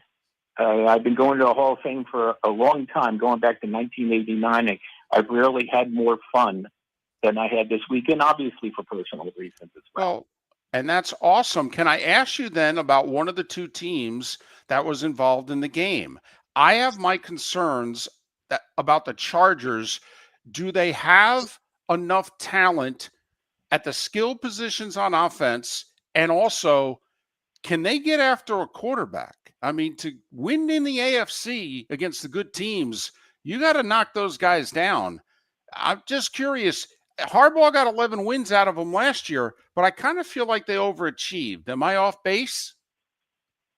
I don't think you're off base, and I also go with the fact that this team slumped a little down the stretch, especially defensively. I'm a person who still believes that running the football is a big deal, and stopping the run may be even a bigger deal, because if you can't stop the run, you really can't stop anything. It enables teams to play action pass. It enables teams to control the football against you. And you go back to and I know the Chargers allowed the fewest points in the league this past season. But look at them down the stretch, especially that home loss to the Buccaneers, where they looked absolutely helpless. Now, I know Jim Harbaugh and obviously Greg Roman want to run the football a little more this year. So they not only got a guy who's never not run for 1,000 yards, and that's Najee Harris, but a kid from North Carolina, Marion Hampton, who we saw on Thursday night briefly, who had 2 bang-up seasons his last 2 years at North Carolina. Yeah, and as far as the skill positions, listen, they just brought back Keenan Allen, who's still a very, very viable receiver. And, you know, Justin Herbert, who was, for lack of a better word, in ball control mode last year because of the new offense. You know, they drafted Trey Harris. You know, Lad McConkey is a guy who really came into his own as a rookie. But I think they are going to try to be Greg Roman football this year. You know, go back to his days with the Baltimore Ravens not too long ago when the team set the all-time rushing record for a team in one season. To me, the Chargers' biggest problem, regardless of who's been the coach and who's been the quarterback as of late, is finding a way to win any game, even a close game against the Chiefs. I believe their losing streak to Kansas City is now 7 straight. And obviously, if you're going to do anything in that division, that's the team that you have to take down. But I will say, on David's point, do they defensively, are they going to be able to get after the quarterback? Because when you look at what Knicks did last year, and obviously Mahomes, if you're going to have a chance to win that division, you're going to have to stop a couple of pretty good quarterbacks. So there's no doubt about that. And again, you know, they had games last season, you know, those narrow losses, the Chiefs in both regards. You know, Mahomes didn't have a big year in terms of numbers. Bo Nix, I think, you know, he got better as the season wore on. And, you know, even though they got smoked in the playoffs by the Bills, he had that long touchdown pass early in the game that gave Denver a 7-0 lead. So, no, your point is very, very warranted. Khalil Mack doesn't seem to age. He's back again and so on. But, and they had a respectable amount of sacks last year. But as I've said oftentimes, and I didn't invent this, it's very hard to sack the quarterback when the running back gets the football. Russell Baxter covers the NFL for Sports Illustrated. Okay, follow him on X at Bax, B-A-X Football Guru, Bax Football Guru. All right, let's talk Panthers. So how salty are they legitimately this year? I mean, should the expectation be at least 7 wins? I mean, you know, they've been trying now for a while. It's year 3 with Bryce Young. How salty do you think they'll be? Well, this is a team that did a lot this offseason. And listen, we could spend 3 hours on how bad their defense was last year. And, you know, Dave Canales comes in here, he has a great track record with other quarterbacks. 2 weeks into the season, he sits Bryce Young down. And Young finally gets back into the starting lineup because Andy Dalton hurt his thumb in a car accident. And that opened the door for Young to have a really good final 10 games. You know, he wasn't turnover free. Don't get me wrong. He still made his mistakes. But 15 touchdown passes as opposed to 6 picks. He also ran for 223 yards and 5 touchdowns. He looked like the guy they thought they got with the first pick in the 2023 draft. It's all really going to depend on the defense. Offensively, they added a couple of wide receivers. Torrey McMillan from Arizona could be a big-time player for them. And they also brought in Rico Dowdell, who ran for 1,000 yards for the Cowboys last year. Chuba Hubbard had 1,000 yards for them. I guess that's the trend this year. Just get 2,000-yard runners instead of 1,000-yard runner. Carolina's offensive line, underrated, emerging, much improved from where they were. But defensively, they gave up the most points in a single season in NFL history last year, albeit with an extra game, 17 games. This is the fact that's disturbing. They held one team under 100 yards rushing. You know who that was? The Raiders. They were dead last in the league in rushing last year. They gave up 200 yards rushing plus in each of their last 6 games. They went out and got Tershawn Wharton from the Chiefs, Bobby Brown III from the Rams, Derek Brown, who missed basically the entire season, is back. They have this 5th-round prospect from Florida, Cam Jackson, I'm sure you guys are familiar with, who was busy this week pushing around Brown's offensive linemen in the joint practices. Their pass rusher was ineffective. They drafted 2 pass rushers. They got some more physical guys in the secondary. So it's all going to depend if they can hold teams down. I think only you know, when you look at a team that is pushed around like they were on the defensive side of the ball, your sacks are going to be down, your takeaways are going to be down. But and listen, I'm not a person who believes in the football gods. And let's keep in mind, they did win 4 of their last 9 games last year, which is still below 500. But they were 1-7 in their first 8. And they gave the Chiefs and the Eagles fits late in the year. Lost to Kansas City by 3, the Eagles by 6. So you could definitely see the progress. But again, I'll go back to the supposed football gods. And I think some of them sometimes reside in the NFL offices when they put the schedule together. I found it intriguing that the Buccaneers and the Panthers play each other twice in the final 3 weeks.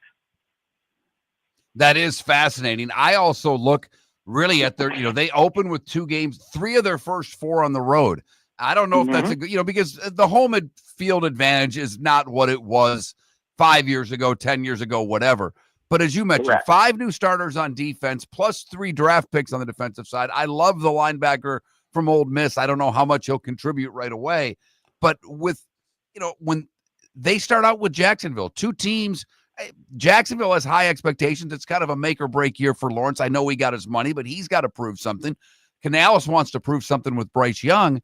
But you mentioned the defense. I mean, how important is it to have some continuity with all the new bodies? Is this defense going to be up to speed week 1?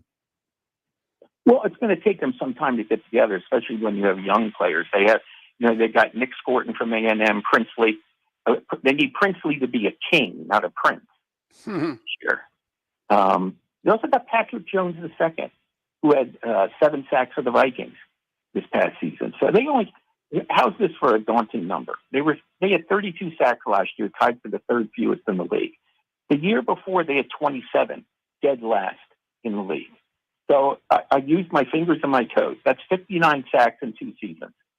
The Broncos had 63 alone last year. So where does that come from? Ineffective pass rush. Also with the fact that you're able to run the ball against them, we'll go back to the premise. Hard to sack the quarterback when the running back has the ball. So they have to be stauncher in the trenches, getting Derek Brown, a healthy Derek Brown. If you remember, was a Pro Bowler in 2023. He had 103 tackles as an interior defensive lineman. He was very, very imposing. So that's where it really starts for them. But you bring up a good point. And again, irony of ironies. It was how many years ago? 1995, when the Carolina Panthers and the Jacksonville Jaguars both entered the league the same year. Yep. Gee, what a coincidence they're opening 2025 against each other. Yes, what a coincidence 30 years later. Russell Baxter, Sports Illustrated, covers the league as a whole with a focus on a handful of teams. One of them's the Seahawks.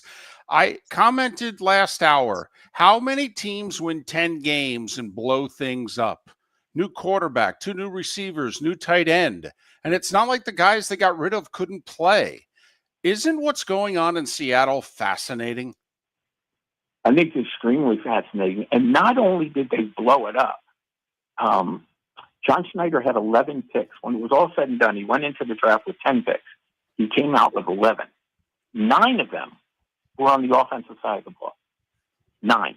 You know, they didn't draft a lot of defense. They brought in some free agents like DeMarcus Lawrence.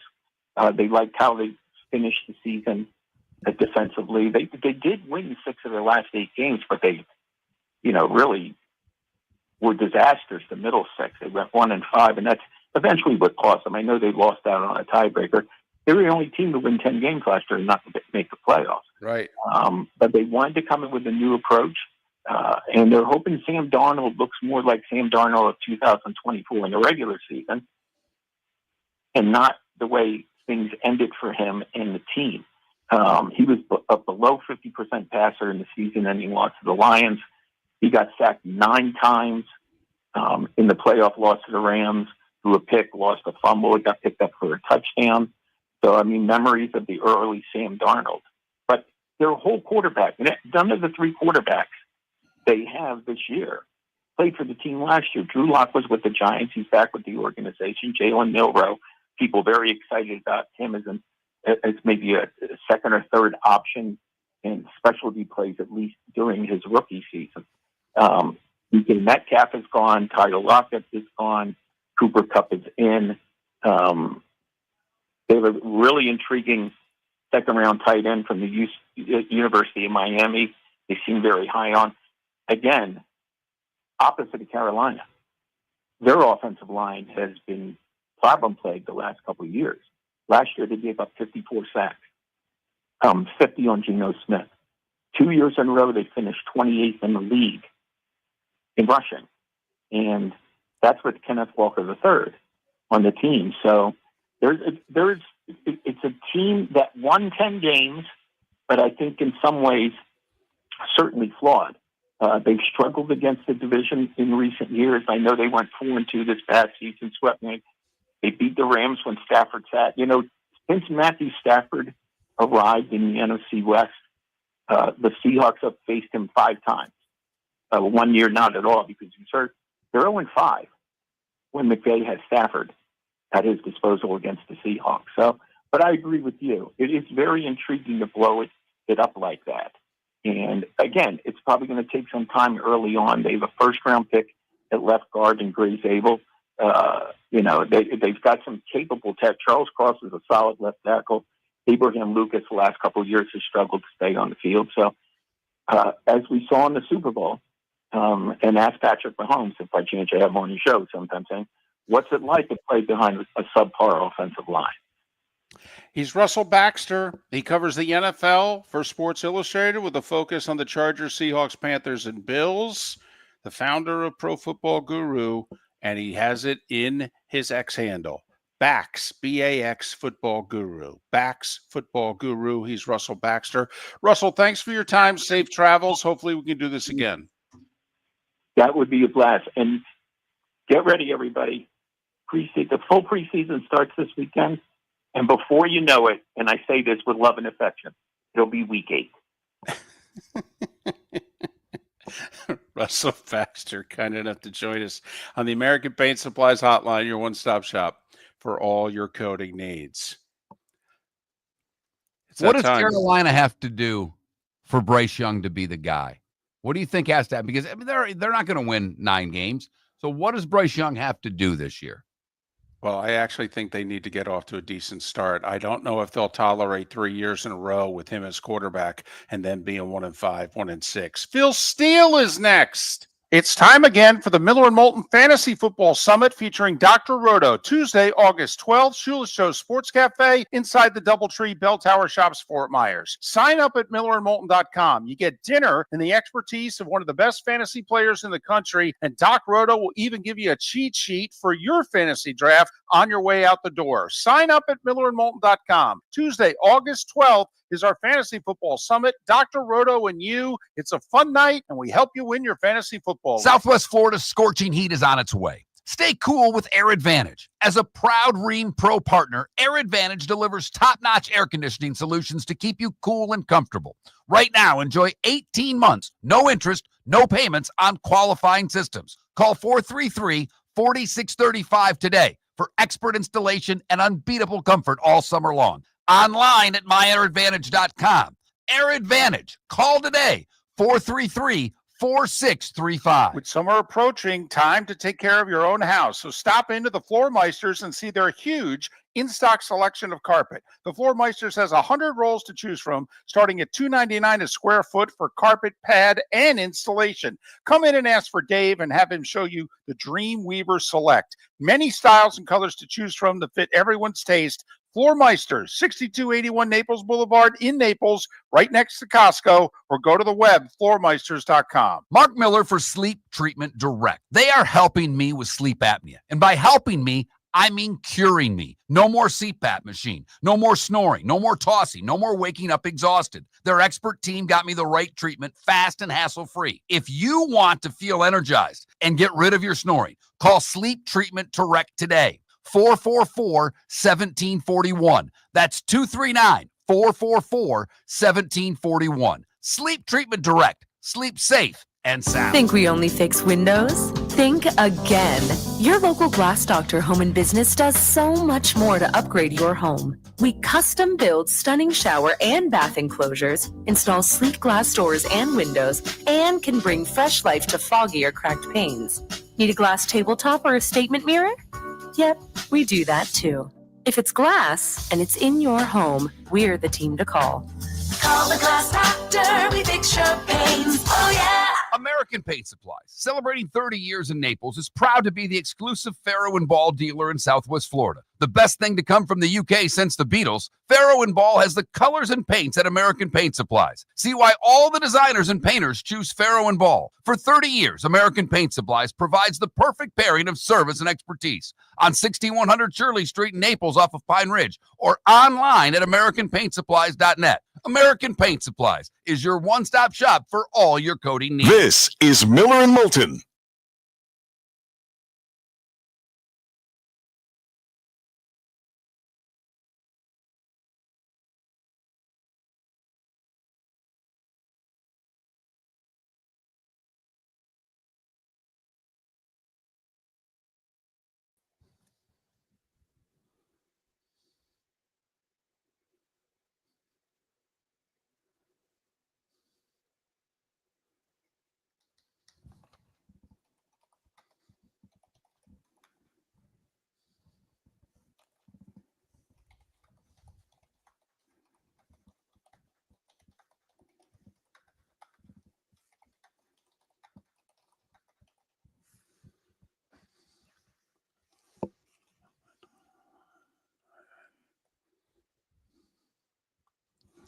Well, Jimmy, I just thought that some of the teams they lost to, they shouldn't have lost to. I mean, especially one when they were up 21 points. Also, I don't know why the D was so bad last year. The secondary was the only question mark on that unit coming into the season. So, why were they that bad? That's on them. That's not on me. So, by the way, love fest with the Gators is a joke. Okay, especially Napier. I do like Lagway. I hope he stays healthy. I would like to see him. Let's see what that career could look like. That I would like to see. But, I mean, Jimmy, I love the Canes of the 80s and the 90s and early 2000s. Once again, when you don't hear what you want to hear, you think we don't like your team. But to me, with how their units were graded coming into the season, okay.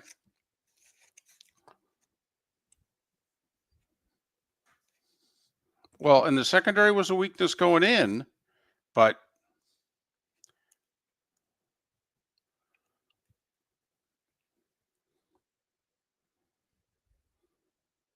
I mean, shouldn't they have been at least 10-2 last year?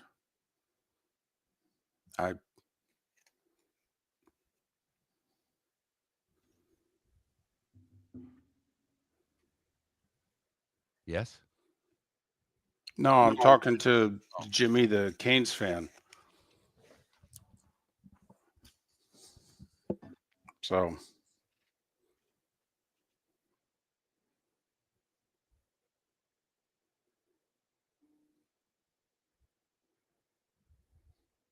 yes, Michael.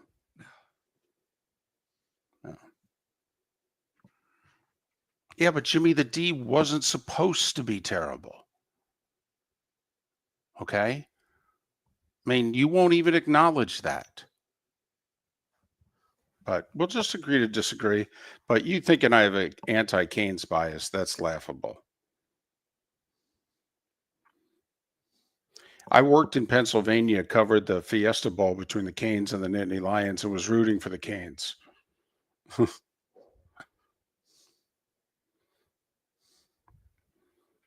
He had a great team. Great guy.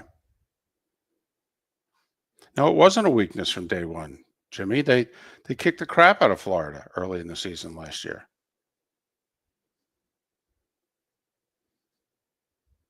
But we'll just agree to disagree on this one. But please know, I am not anti-Canes at all.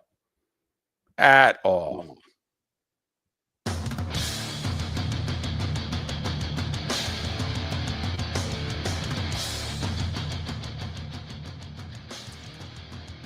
You're listening to Miller and Moulton, coming at you from the Floor Meister Studios. Floor Meisters, keeping it real.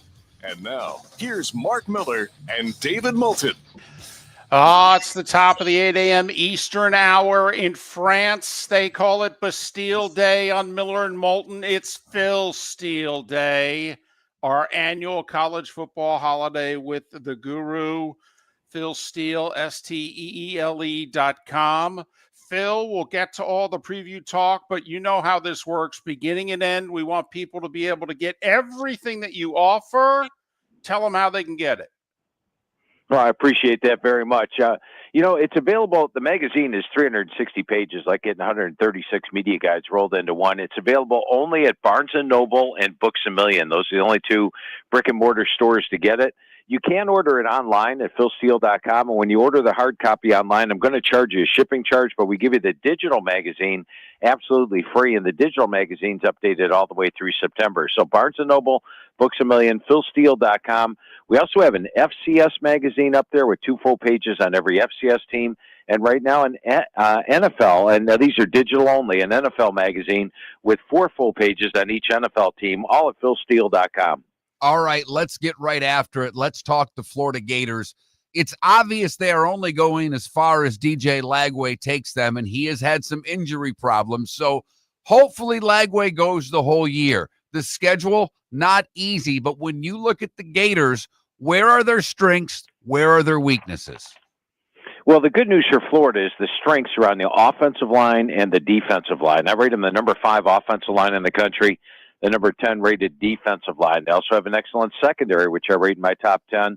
And other top units, special teams, I rank number 13, running backs number 14, DJ Lagway and the quarterback crew, I rate number 10. So really there's no weakness for Florida. I've got their linebackers number 25. That's my lowest rated unit. This is a very dangerous Florida team, and one that I rank number 10 overall in the country talent-wise. But, you hit it right on the head. Their schedule is brutal. They have to play at LSU, at Miami of Florida, at Texas A&M, at Ole Miss, and, of course, Georgia in Jacksonville. They'll be an underdog for all 5 of those games. But, of course, last year they were underdogs against Ole Miss, LSU, Kentucky, UCF, and pulled upsets in all of those. I think it's a very talented team. As long as DJ Lagway stays healthy, I think the Florida could surprise some folks this year. All right, you mentioned the Canes, who are on the Gators' schedule. A disappointment to us that to have Cam Ward have the year that he had last year and to not make the ACC championship game. Discussing with some Canes fans in Twitter, in which they said, hey, the defense was awful. You guys had them overrated. Preseason number 10 already in the coaches. Where do you have the Canes preseason, and should they be in the ACC title game? Yeah, they've got a real good shot. I think the key game for them this year is November 1st when they go play SMU on the road. I think SMU is their main contender in the ACC this year to battle Clemson. I've got Clemson locked into the ACC title game. I think that SMU game on the road is going to be huge. But when you look at Miami this year, Cristobal's doing a great job as far as building talent. They're also strong at the line of scrimmage. You got a number 6 rated offensive line, number 11 rated defensive line. Carson Beck is a veteran quarterback. Coach Cristobal was very high on him coming when I talked to him. And, you know, the schedule has, they've got to win some of their big games. I mean, they play Notre Dame in the opener. They're a slight underdog for that. They play Florida, but they get them at home. Florida State, I think, is a pivotal game this year. They play that one on the road, and then SMU on the road. Also, a tricky one in November 22nd when they play Virginia Tech on the road. It's going to be probably a little cold there in Blacksburg. We'll see how that one goes. And then Pitt on the road right after it. It will be cold in Pittsburgh on November the 29th. So there are some potholes on the schedule for Miami. But I think whether or not they get to the ACC title game probably determine November 1st when they play SMU on the road. And last year, I remember, Phil, you had Miami in your top 15 in nearly every unit but secondary. When I look at your top 15 units this year, they're not, at least to my knowledge, as talented as they were a year ago. Is that a fair assessment on the Canes? I think I like them at the line of scrimmage. I would agree with you, yes. But the thing is, defensively, that secondary weakness last year was really the reason that they struggled. I mean, what they did is they tried to overcompensate. They dropped their defensive ends in coverage sometimes, like Ruben Bain and Messidor. And I think with their new defensive coordinator, Corey Heatherman, and an improved secondary, they're just going to turn Bain and Messidor loose up front. And that's really going to help this Miami defense get better. Phil Steele, philsteele.com. Okay, you can also follow Phil on X at Phil Steele with an E on the end, 042. Phil Steele, 042. All right, Knowles.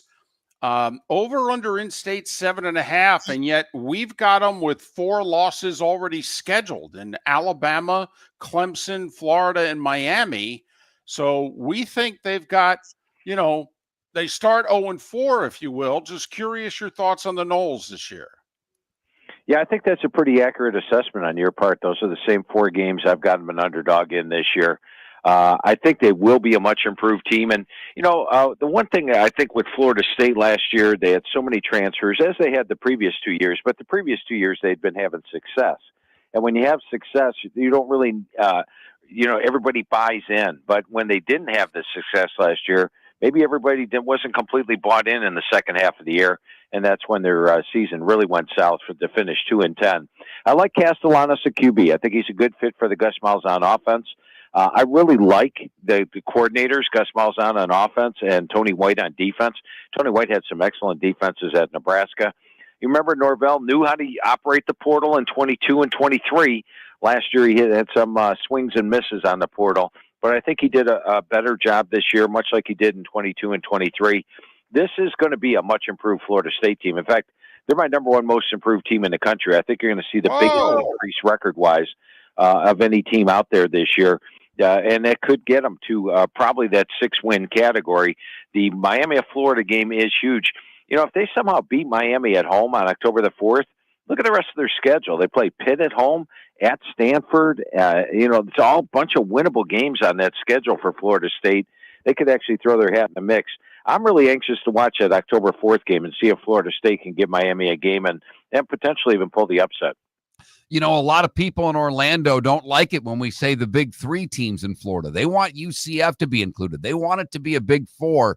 And until UCF goes to a bowl game, since they've joined the Big 12. I have trouble saying that. Will UCF go to a bowl game this year? I don't think so. Scott Frost is coming in. There's a lot of excitement, but they also have a lot of new players on this roster. And when I went over the roster with Coach Frost, every single position is a transfer, basically. It's a brand new team, and he's going to have to get them together. And they also brought in a lot of players post-spring. So, he hadn't even seen the players play. They're not getting in until the fall camp rolls around. So I think it's going to be tough to get everybody playing together on the same page as a team right away. And whereas the Big 12 last year had all the teams at the bottom finish at the top and the teams at the top finish at the bottom, I think this year we're going to see the teams at the top finish at the top and the teams at the bottom finish down there. So I think it's going to be tough for UCF to get to a bowl. I've got them an underdog against North Carolina at home, at Kansas State, at Cincinnati, at Baylor, at Texas Tech, at BYU. And I think the toss-up games are Houston and Kansas at home. Both Houston and Kansas are more homegrown players on those teams. Houston had a heck of a defense last year. So I'm going to say no as far as a bowl goes for UCF this year. All right. We like the South Florida coach. It's year 3 for him. We like his quarterback. But, Phil, they open with Boise, at the Gators, at the Canes, and in conference this year, they play Memphis on the road and Navy on the road.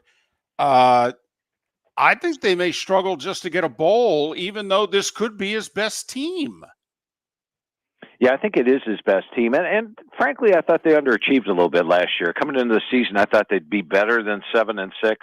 They had a couple of losses that were unexpected during the season. But, of course, when you're playing Alabama, Miami of Florida, at Tulane, the Memphis game was supposed to be a home game. And, of course, then it turned into a neutral site game. And I think that helped Memphis in that one with a very small crowd. We will see USF's best team under Alex Golish this year. But, I mean, you hit it right on the head. They're going to be an underdog in their first 3 games of the season, as well as at Memphis and at Navy. But I think they're a legitimate team that's a contender. If they could pull an upset in one of those road games in conference play, keep in mind those non-conference plays early on do not count towards whether or not they're playing in the conference title game. I think they've got a shot. I'm going to put them up as a contender in the American Conference, even with that schedule. They have 34 seniors on this year's squad. That's a big plus. All right, let's look at the Big Ten and Penn State. They invested a lot of money, brought in a new D coordinator, spent the money to keep everybody there. If not this year for the Nittany Lions, when, Phil? Yeah, I think it is this year. In fact, for the first time in the 31 years of my magazine, I picked them number 1 in the country. And when I look at Penn State, they have the similarities to what Ohio State and Michigan had the last 2 years, which is a lot of players turned down the NFL, opted to return, like Dennis Sutton at defensive end, Zane Duran at defensive tackle. Those guys could have been first-round draft picks. They opted to return this year. They've got Drew Allar at the quarterback spot, who's a third-year veteran, who improved, by the way, from 59% to 67% last year. The best running back core in the country, the best offensive line in the country, and their weakness was probably wide receiver last year. That's the one area that they hit the home runs in the portal. They bring in Kyron Hudson from USC, Trevor Pena from Syracuse, Devontae Ross from Troy, so that's an upgrade there. I think with this veteran, senior-laden roster, they only lost 5 players the NFL draft, and, like Ohio State lost 14. This is a Penn State team that I think is the best team in the country, and I see them taking home the national title this year. Got about 45 seconds. All right. Top contender to Penn State in the Big Ten is? Ohio State, and despite the fact they lose a lot to the NFL draft, still a very talented team. And when you look at the schedule for Ohio State, they're going to be a favorite in all 12 games this year. Their toughest 2 games are Penn State and Texas, and they get both those teams at home. So Penn State, odds on to win the national title from Phil Steele. And Phil, we've got about 30 seconds before the break. Fire away one more time. How can they get the magazine? Once again, exclusively at Barnes & Noble and Books A Million this year, or you could go online to philsteele.com, get the hard copy online. I give you the digital for free. That's philsteele.com. And don't forget, we have an FCS magazine and an NFL magazine, both digital, both available right now. 2 full pages on every FCS team, 4 full pages on every NFL team. And the magazine itself is 360 pages this year. and that one is available. Barnes & Noble, Books A Million. Phil Steele, YouTube and Twitch. We will ask him questions during the break live. Back with Phil on air in minutes.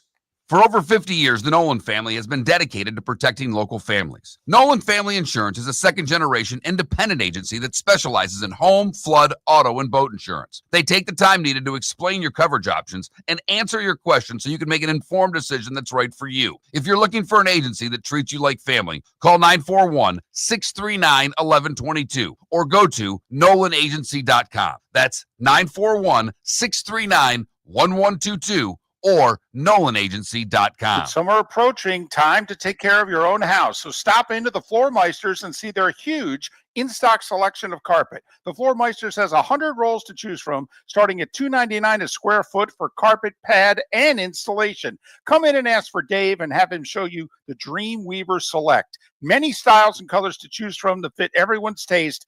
Floor Meisters, 6281 Naples Boulevard in Naples, right next to Costco, or go to the web, floormeisters.com. American Paint Supplies, for nearly 30 years, is your one-stop shop for all your coating needs. If you are a designer, a contractor, a professional painter, or a weekend warrior, American Paint Supplies is the place where experts go to get expert solutions. At 6100 Shirley Street in Naples off of Pine Ridge, American Paint Supplies delivers the best solutions with the best products with the best support. Meet Gene and his team today at American Paint Supplies. Call 239-566-2700. That's 566-2700 or online at AmericanPaintSupplies.net.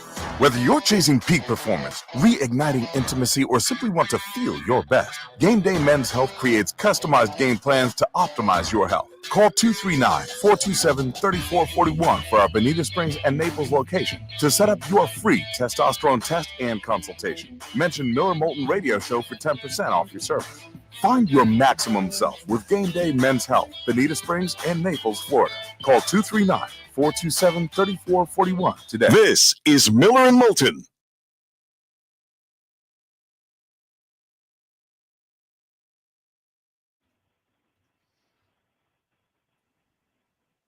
All right, Phil, can you hear me? I hear you just fine. Oh, thanks so much. We're in our break right now, and we do this on YouTube and Twitch, so this is where we let the diehards get some questions in. But before they do, I have to ask you about my team. Spartans go to a bowl this year? Michigan State? Yeah.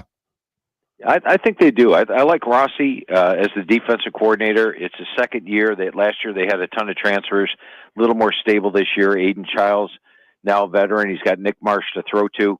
Schedule's not super easy, but I think they can get to a bowl. All right. We have a couple of Colorado fans. Are the Buffaloes, with all they've lost, a bowl team this year? I think they drop off from being a bowl team. When you look at Colorado, as you mentioned, they lost a ton from last year's squad, all the big-name stars. They bring in a lot of transfers once again, but a pretty rugged schedule this year. I have an underdog in the opener against Georgia Tech, at Houston, BYU at home, at TCU, Iowa State, at Utah, Arizona State, Kansas State. So I think there'll be an underdog in 8 games. I think it's going to be tough to get back to a bowl. Is Illinois this year's Indiana? Well, nobody's going to be this year's Indiana because Indiana was 3-9 the year before and made it to the playoff. But I think Illinois has that opportunity. When you look at Illinois last year, they won 10 games, but they weren't a great team. They had a lot of close wins and weren't dominant in the line of scrimmage. This year, they've got 19 returning starters. Luke Altmaier, quarterback, Fegan and Lowry at running back, one of Bielema's better offensive lines since he's been here, and a loaded defense. This year's Illinois team, probably 7 points better than last year's Illinois team. They do have to play Indiana on the road, Ohio State at home, and at Wisconsin. But keep your eyes on that October 11th game. It's the 7th game of the season. Last year, Illinois took on the defending national champ that lost a lot to the NFL at home, 7th game, beat Michigan. They may just knock off Ohio State there, and that will put them in the playoff. I believe this is our first ever FCS question submitted. Will anybody knock off the 2 Dakota State universities, North or South? Well, South Dakota State lost a lot of talent to the portal. They brought a lot of talent back in. I think South Dakota State probably takes a little step back. I do think North Dakota State looks like the number one team right now. But South Dakota State, their quarterback, Mark Gronowski, is playing for Iowa now, and a lot of other players for South Dakota State left with their coach. So I think it's going to be tough for South Dakota State to get right back to the national title game this year after losing so much. The rest of the Big Ten, the Nebraskas, the USCs, who do you see? Do you see anybody emerging, maybe not to contend, but to be a thorn in the side of the Big Three, if you will? Yeah, I definitely see some teams that have the potential to make the playoff. I think Penn State, Ohio State, and Oregon, let's lock them into the playoffs. They all have the talent and the schedule to get there, to get to double-digit wins. Then I think the next set, the teams contending for the playoff, you got to put Illinois up there. The surprising thing with Indiana and Coach Cignetti is this year's Indiana team probably has a little more talent than last year's Indiana team did. The schedule's tougher. I mean, they have to play Iowa, Oregon, and Penn State on the road. Last year, they only had to play one team with the winning record on the road. But Indiana is actually more talented than last year. USC at one point could have been 11-0. They were 5 plays away from being 11-0 last year at 5 really close losses. They're a dangerous team, whereas Riley's got maybe the best defense he's put on the field. Michigan is much improved this year over last year's depleted squad. And then keep your eyes on Nebraska. When you look at Nebraska, I think Dominic Raiola has a big year at the quarterback position. And both times Matt Rule has hit the third year of a program. He's won 10 games. I think they've got that potential this year. All of those teams are playoff contenders for that number 4 spot. Illinois, Indiana, Nebraska all have schedules that can get you in the upper echelon of the standings also. Just throwing that out there. All right. We come back live on the radio in about 20 seconds. All right. Appreciate you doing this. Hey, sounds good. Always enjoy it.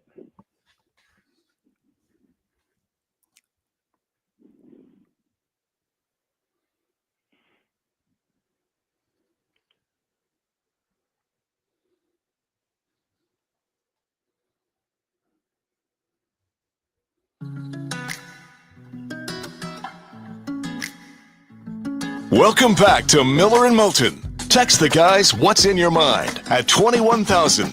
That's 21000. And now, here's David Moulton. Our remaining minutes with Phil Steele, philsteele.com, philsteele042 on X. We'll end the interview giving out all the pertinent information as how you can get everything that Phil offers. All right, we touched on the Big Ten a lot. Let's now go SEC. How many playoff teams do you see for the conference this year? They only had 3 last year. I think they get 4. Georgia, Texas, and Alabama are slam dunks. All 3 are in. The 4th spot is between Oklahoma, LSU, and Texas A&M. Ooh. Yes, I said Oklahoma, my number 1 surprise team in the country. 6-7 last year.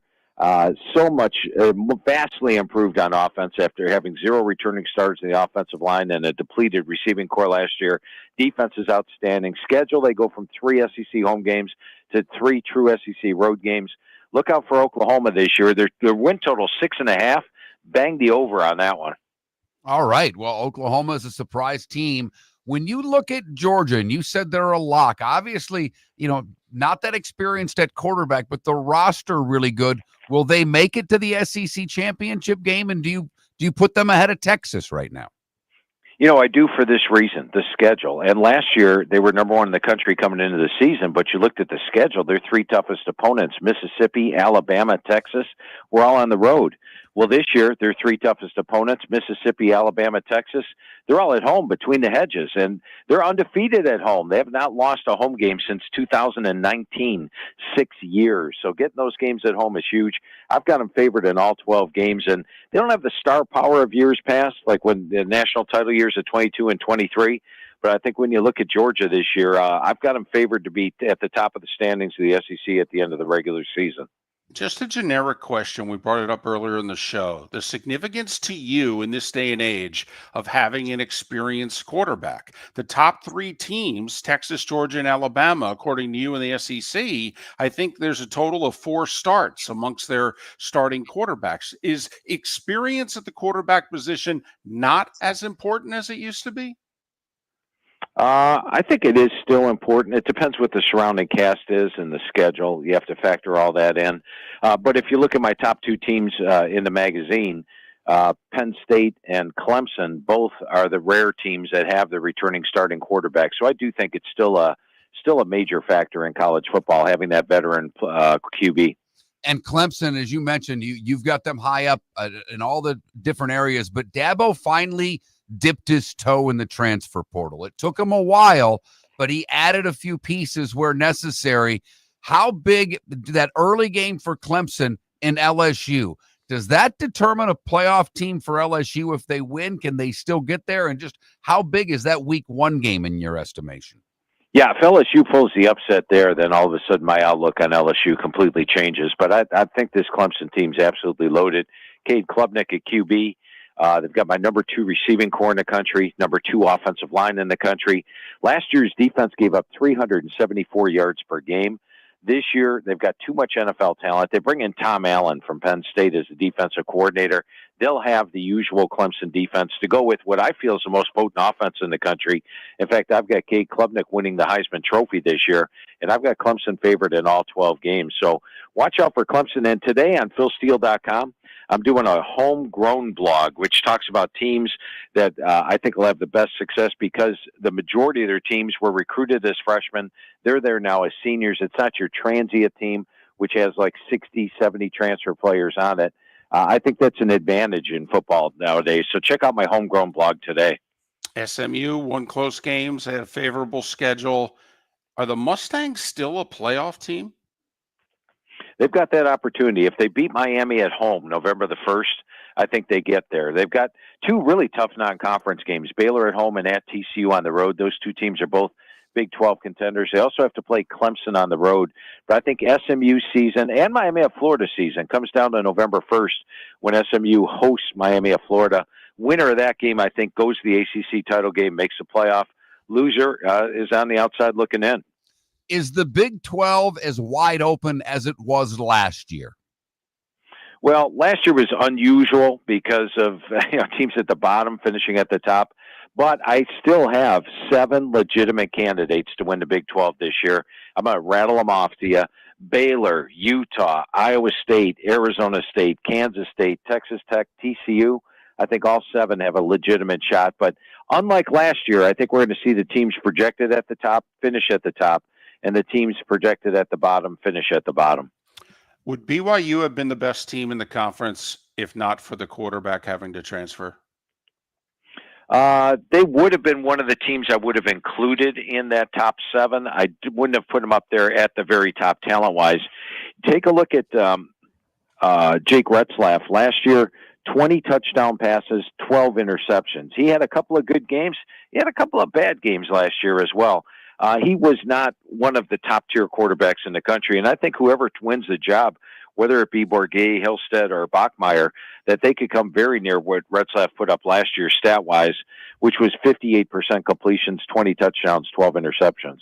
A lot of people are high on the South Carolina Gamecocks this year. Great quarterback coming back. They're not going to sneak up on anybody this year. Doesn't seem like your expectations of the Gamecocks are as high as others. Why? Yeah, it's twofold. First of all, I love their quarterback. I think Sellers is a top-tier QB, but their defensive front 7 was absolutely dominant last year. They lose the bulk of that defensive front 7. Yes, Dylan Stewart's back, but they lose Kyle Kennard. They lose Hemingway. They lose Sanders, everybody from the defensive front 7. That's a concern, and the schedule's a big concern for me. They have to play A&M on the road, Ole Miss on the road, LSU, and Missouri. Those are 4 games they'll probably be an underdog in. They also host Alabama, Oklahoma, Clemson, play Virginia Tech at a neutral site. I thought South Carolina was a playoff team last year, but this year I think they take a step back. Their defense is will not be as dominant. All right. You mentioned Oklahoma as your number 1 surprise team in the country. Give us one from the top 10 overrated and one that most people haven't heard of on top 10 surprise teams. Well, my number 1 surprise team is Oklahoma. Right. And I think when you look at them last year, their offensive line, they had 0 returning starters. The receiving core was banged up. And, I'll bring up Clemson real quick. Clemson 2 years ago, Cade Klubnik had a banged-up receiving core. He lost his top 3 guys prior to the season. He had 19 touchdowns, 9 interceptions. Last year, he got those injured receivers back, and they added into the receiving core. All of a sudden, with an upgraded receiving core, 36 touchdowns, 6 interceptions. Massive difference. You're going to see that with Oklahoma this year. Last year, banged up receiving core, very average play there. And they also had 0 returning starters in the offensive line. They've got their entire offensive line back there, or the majority of it back. They got Bill Benbaugh as their offensive line coach, a vastly upgraded receiving core. They add in Jaden Ott at running back, John Mateer, quarterback from Washington State. They bring in Washington State's offensive coordinator. The schedule gets better. Still difficult, but at least this year they don't have just 3 SEC home games. They only have 3 true SEC road games. I'm saying Oklahoma is my number 1 surprise team. You know, I listen to your podcast throughout the year, so I know you sometimes look at things other than just wins and losses, and spreads come into a factor. If I'm looking at a Heisman candidate right now, you got anybody you like?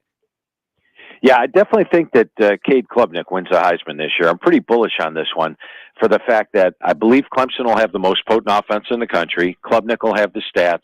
I've got Clemson favored in all 12 games.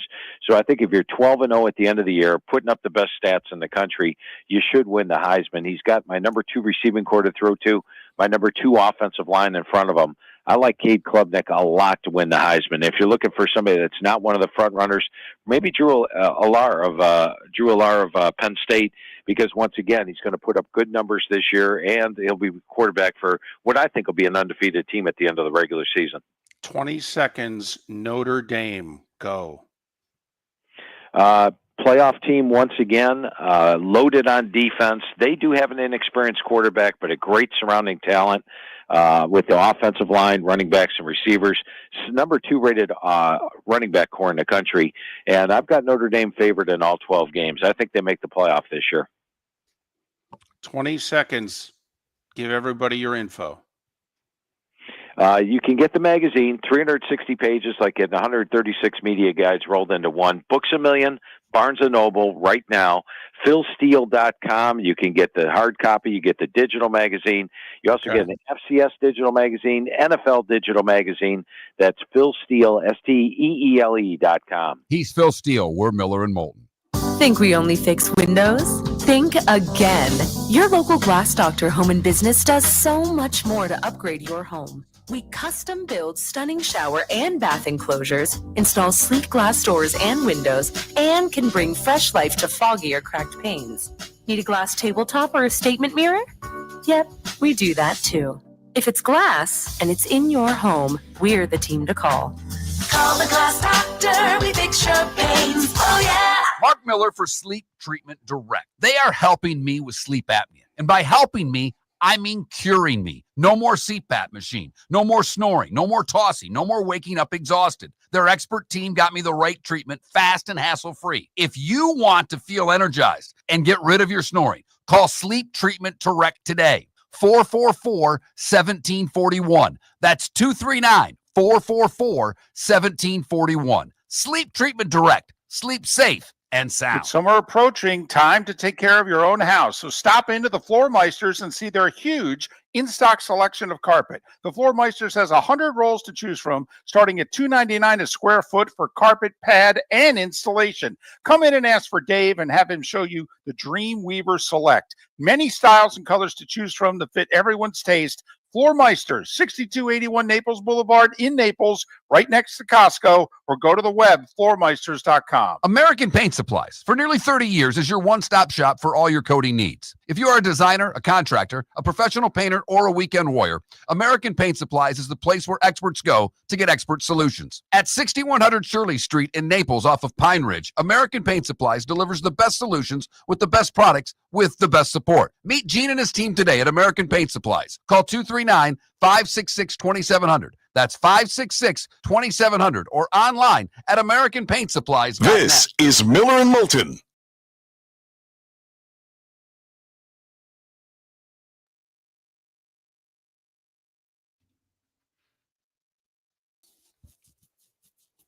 David, he said the magic words. Make sure you get a hold of me. Let's do something in season. Oh, that's different. Yeah. He goes, we should do this in season. I'm like, we'd love to. I said, we will definitely get a hold of your guy and set something up. He's like, do that. Okay.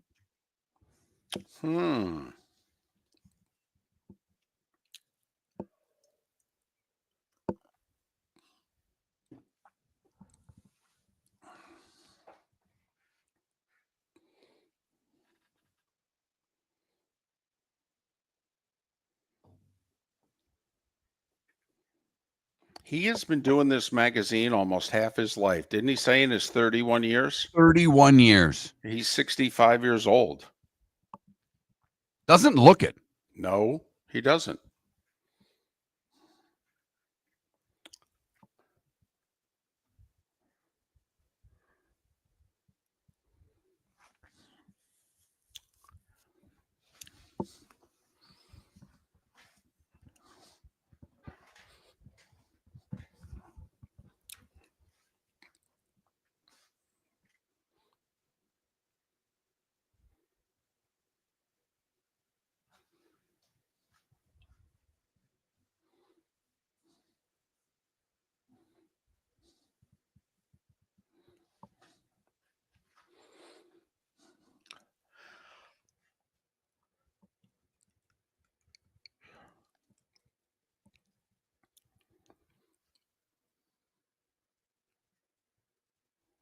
By the way, Jimmy, you're a Buckeye fan. I picked the Buckeyes to win the Natty last year. Yeah, but you didn't do it with enough energy, David. Apparently.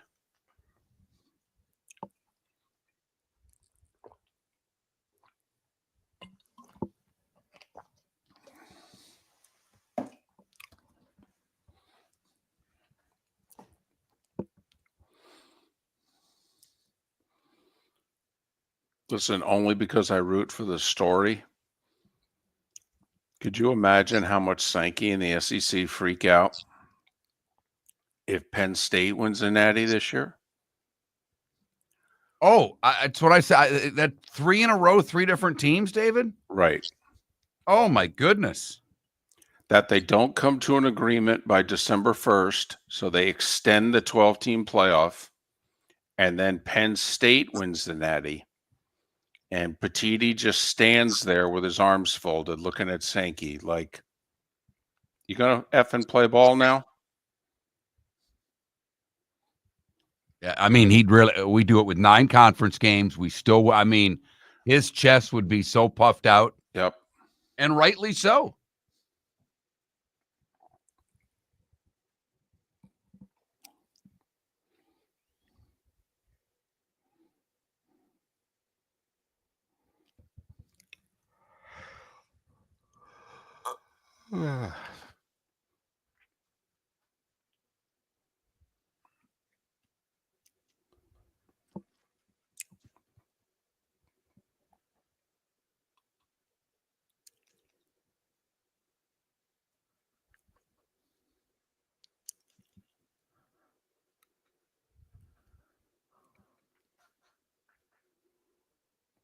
Puck Virtue, I did pick the Buckeyes last year to win the Natty before the season started. Absolutely, I did.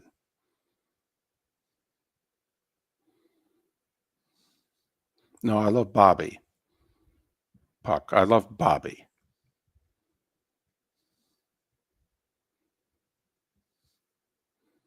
Loved Spurrier. I just coaches Michael with is personality.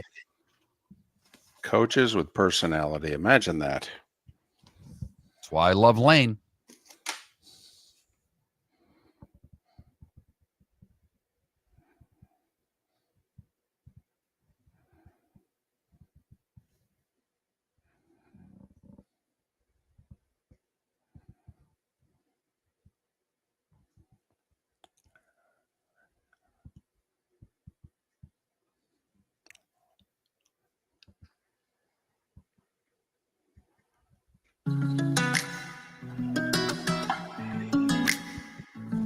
Welcome back to Miller and Moulton. Text the guys what's in your mind at 21,000. That's 21000. And now, here's David Moulton. 22 minutes until the top of the hour. We've just gone back to back with Russell Baxter of Sports Illustrated and Phil Steele. And our tremendous lineup continues with Michael McCarthy of Front Office Sports. Very few cover the sports business world as well as Michael McCarthy. And you can follow Michael on X at McCarthyREV, McCarthyREV. Michael, it's David and Mark. Good morning. How are you? Great to be back, guys. Well, thanks for making time for us. Okay. ESPN has had two monster announcements in 24 to 36 hours. Start with whichever one interests you the most, the WWE announcement or the NFL announcement? NFL by far. The NFL is the single most powerful and valued property in all of entertainment, not just sports. So for ESPN to literally get into business for the NFL by selling them a 10% equity stake in exchange for NFL Network and NFL Red Zone, it's really a game changer. It changes the whole template of how leagues and media partners operate. You know, people get worried these days when ESPN gets anything and think there could be monumental changes. My only concern is someone who's been a Plus subscriber for years. Are they going to really get rid of Plus and kind of force you into the direct to consumer and change that $10 a month for $30 a month? Is that something we should expect down the road? Actually, I'm hearing the opposite. I'm hearing the kind of bundling Plus. So, you know, if you get this Plus bundle, you'd probably be able to get the Red Zone too. So, yeah, I mean, there's a lot of questions to be answered, but I don't think this is a money grab by ESPN. And I know that sounds funny because, you know, we're talking about businesses here. I think it's more of a content grab. I think they saw an opportunity to get the most valuable content in the world, the NFL out there, and they couldn't pass it up.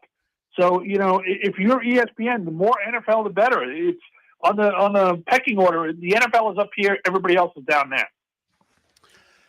All right. We're trying to read the deal closely. It sounds to us like ESPN gets the Red Zone in name, but the NFL is still operating it, running it, producing it, and that this is kind of like the deal with inside the NBA. Is it? Kind of, yeah. I mean, it's complicated, but if we could break it down, it would be the NFL will own and operate and produce the Red Zone. So the Red Zone channel that you see with Scott Hansen every Sunday won't change. But as part of the deal, ESPN gets right to the brand, the trademark of the Red Zone. Now, that won't affect NFL Red Zone, but it will give them the opportunity to create new Red Zones.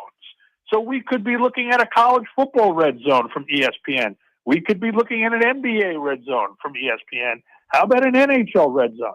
So really what we're talking about here is the possibility of brand extensions on a brand that's about as popular and addictive as anything in sports. I mean, if you talk to Red Zone fans, they are fanatical.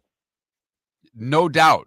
And the other people that are fanatical because they tell you who they drafted all the time are fantasy football people. Part of this deal was they get all the NFL fantasy football. You know, with gambling being pretty much legal everywhere, fantasy football has been forgotten. Is that still a big part of this? Is that still something that they think they can capitalize from a revenue standpoint on? You know, I'm so glad you brought that up because that's a great insight. I mean, the fantasy football is the big part of this deal that nobody's talking about. Basically, ESPN is getting the NFL's entire fantasy business. It's going to merge it with ESPN fantasy football. So there's just going to be one fantasy football league for millions of NFL fantasy football players. It's a huge coup for ESPN. Michael McCarthy, Front Office Sports. He covers sports, business, media. Follow him on X, McCarthyREV, McCarthyREV. Is there, and listen, it's stupid of me to ask this question the way I'm going to ask it, so humor me and don't, hang up on me. But is it possible that this deal could face serious FCC and government scrutiny because of the perceived politics of both ESPN and the NFL? okay, by the current FCC and administration. I mean, there's a few prominent people that are saying this deal should not be approved. Do you think there's any legitimate concern of that happening? Without a doubt. Before the deal was even announced, Front Office Sports wrote a story which says there was mounting concerns within both sides that President Donald Trump would put his thumb on the scales here. I mean, look who we're talking about. Trump's feuds with the NFL go back to the 1980s. When I was in high school, he was, suing the NFL with the USFL, and then the kneeling protest, and get those sons of bitches off the field, and the flag, and everything else. Meanwhile, he feuded with ESPN back in 2017, Jamel Hill. And we all know he's had his problems with Disney and ABC, just sued them and won for $15 million. Throw in the fact that the president loves to throw his weight around. He loves to inject himself in sports, as he just did with the Commanders Dome Stadium. It's a very, very good question whether or not the president will try to involve himself in this deal. And the other side of it, from just an ESPN standpoint, now that the NFL owns 10% of ESPN, is that a conflict of interest? I think the conflict of interest here is really from a journalistic standpoint. Ever since this deal is being announced, the question is, how is ESPN going to fairly and accurately cover a league that it's in business with? Good question, right? Are they going to pull their punches? Are they going to, avoid doing negative stories, concussions, or anything type of stuff that they used to do? We are going to find out, but that is a very legit question. But Michael, I mean, we're all adults here. I mean, the lines have been blurred at the very least for a long time. I mean, ESPN doesn't do negative stories on the SEC. Fox doesn't do negative stories on the Big Ten. And quite frankly, all the media outlets. I mean, who does a negative story on the NFL these days? I mean, because they're afraid that the NFL will remember, and when it comes time to renew rights deals, they'll go, either that story is going to cost you an extra billion, or I'm kind of interested in bringing somebody else to the party. Yeah, you are 100% right. Dan Patrick made the same point yesterday. We've kind of crossed the Rubicon on this, right? ESPN is not going to go out there and do a show like Playmakers that's going to annoy the commissioner of the NFL. They're just not going to do it. The NFL is where it's at, and everybody wants to stay on their good side, just like the NFL wants to stay on Donald Trump's good side, and so does Disney and ESPN. So you're right. Is this as much of a concern as it should be? Probably not, because like you say, that kind of coverage is very hard to come by anymore. You got the Mike Florios and the Pablo Torres out there who are doing, God's work with these kinds of stories. Not a lot of other people are. All right, the wrestling side of this, we had a few people reach out to us yesterday that were just petrified over ESPN going into business with the WWE. From the looks of this, from a consumer standpoint, this seems like it'll benefit the wrestling fan. Am I wrong there? Here's what I would say to your listeners who are concerned. I think ESPN has learned its lesson about meddling. If it ain't broke, don't fix it. Take the Pat McAfee show, right? They just took Pat McAfee with all his flaws and all his cursing and all his nonsense, and they just let him do his show. Are they going to turn around and try to tell, Nick Khan how to run the WWE? No. You know what I mean? They just want the younger viewers that the WWE is attracting. So I think, that the fears about ESPN trying to turn everything into ESPN are a little outmoded at this point. Michael, a story that's out there is NASCAR is thinking about redoing how they determine a champion. They've had this 10-race end of the season playoff now for a generation. Well, if they get rid of that and go back to the old way, NBC's like, we gave you hundreds of millions of dollars specifically for the end of the season playoff. Okay, we don't like the idea of you going back to the old system. If so, we want out.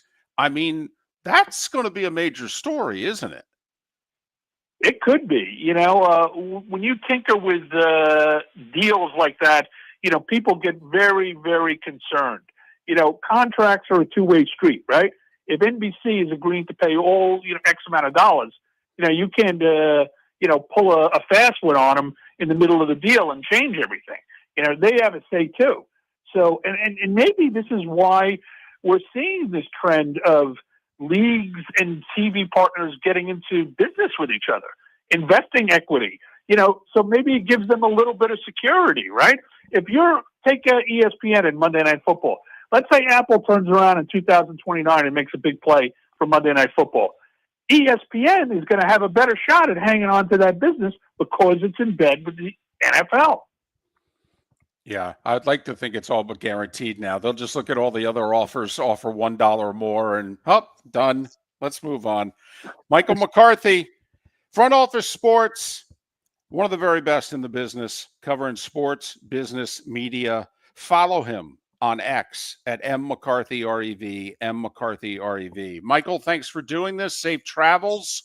All the best, and we'll talk again hopefully in the fall. Yeah, thanks again, guys, and thanks for inviting Front Office Sports. Always, Michael McCarthy. Here on Miller and Moulton, Russell Baxter, Phil Steele, Michael McCarthy, and all our guests joining us on the American Paint Supplies Hotline, your one-stop shop for all your coating needs. David, most of our listeners, and I know a little bit of you were not as glass half full as I was with our poll questions. Over under on the Big 3 in Florida. Sorry, UCF, make a bowl game in the Big 12. I'll include you. But till this happens, you're not part of the big anything. Right now, most of you saying the Gators go over. 61% say they will go over 7.5 wins. But 70% say the Noles will go under 7.5 wins, and 2/3 of you saying that the Canes will go under 9.5 wins. Those are the numbers provided by the Hard Rock app, the only way we can gamble here in the state of Florida. So 9.5 for the Canes, 2/3 say under, 7.5 for the Noles and Gators. Gators right now you're saying over, Noles you're saying way under. That Mark Miller, the David Moulton, Miller_Moulton to vote. By the way, we did not make up the over-unders. We went with the over-unders according to Hard Rock. We just took it right off their app and put them in our poll questions. So they're not our over-unders. They are what you can bet, most of you who are listening to this show. So 7.5 for the Gators and Noles, 9.5 for the Canes. And you know me, Mark, I like to overanalyze schedules. And I mean really overanalyze schedules. I know. To a huge fault. It costs me far more than it has helped me over the years. And I'm doing it again. Because when you look, specifically the Gators, they're at Ole Miss. Well, Ole Miss to me is not going to be anything close to what they were a year ago. That's not the game that it was a year ago that the Gators won, by the way. So the Gators schedule's tough. I'm not trying to say that it's not tough. I just don't know if it's as tough as it's being let out to be. Phil Steele, by the way, did like A&M. When he looked at the next group of teams, he said Alabama, Georgia, Texas playoff teams. And then he talked about A&M, LSU, and Oklahoma trying for that 4th SEC playoff spot. By the way, how about him saying Alabama's a lock? A lock.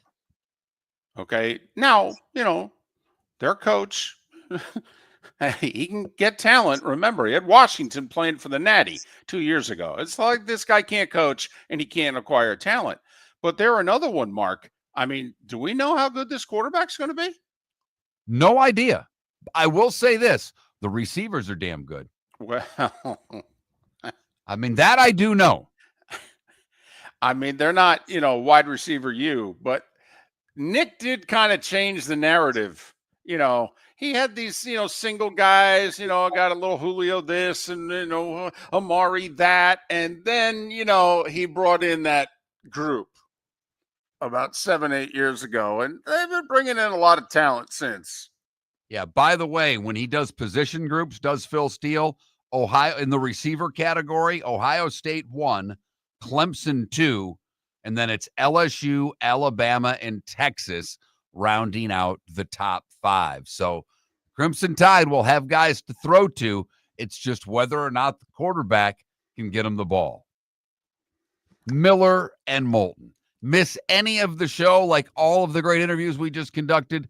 MillerandMoulton.com. The bonus hour. That's next. Shoeless Joe Sports Cafe is where your fantasy football draft should be. Free private rooms, Wi-Fi, plus food and drink specials. In August, Shoeless has bingo and trivia Tuesdays and Thursdays with your chance to win free wings and beer for a year. Fridays, live music on the deck. Saturdays, karaoke on the deck. Plus daily meal specials like Wednesdays, $6 wings and half-price pizza. Watch all your baseball and football at Shoeless Joe's, your home for good food, good times, and good sports in the Bell Tower Shops, Fort Myers. Southwest Florida scorching heat is on its way. Stay cool with Air Advantage. As a proud Rheem Pro partner, Air Advantage delivers top-notch air conditioning solutions to keep you cool and comfortable. Right now, enjoy 18 months, no interest, no payments on qualifying systems. Call 433-4635 today for expert installation and unbeatable comfort all summer long. Online at myairadvantage.com. Air Advantage. Call today, 433-4635. Defining a new era in men's health. Get stronger and healthier at Game Day Men's Health. With our in-house laboratory, get in, get treated, and get back to your passion and purpose. Call 239-427-3441 for our Bonita Springs or Naples location to set up your free testosterone test and consultation. Mention Miller Moulton Radio Show for a 10% discount on your service. Start living your best with Game Day Men's Health, Bonita Springs and Naples. Call 239-427-3441 today. American Paint Supplies, for nearly 30 years, is your one-stop shop for all your coating needs. If you are a designer, a contractor, a professional painter, or a weekend warrior, American Paint Supplies is the place where experts go to get expert solutions. At 6100 Shirley Street in Naples off of Pine Ridge, American Paint Supplies delivers the best solutions with the best products with the best support. Meet Gene and his team today at American Paint Supplies. Call 239-566-2700. That's 566-2700 or online at AmericanPaintSupplies.net. Summer approaching, time to take care of your own house. So stop into the Floor Meisters and see their huge in-stock selection of carpet. The Floor Meisters has 100 rolls to choose from, starting at $2.99 a square foot for carpet, pad, and installation. Come in and ask for Dave and have him show you the Dream Weaver Select. Many styles and colors to choose from to fit everyone's taste. Floor Meisters, 6281 Naples Boulevard in Naples, right next to Costco, or go to the web, floormeisters.com. For over 50 years, the Nolan family has been dedicated to protecting local families. Nolan Family Insurance is a second-generation independent agency that specializes in home, flood, auto, and boat insurance. They take the time needed to explain your coverage options and answer your questions so you can make an informed decision that's right for you. If you're looking for an agency that treats you like family, call 941-639-1122 or go to NolanAgency.com. That's 941-639-1122 or NolanAgency.com. This is Miller and Moulton.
I included that entire commercial break with Phil on the podcast.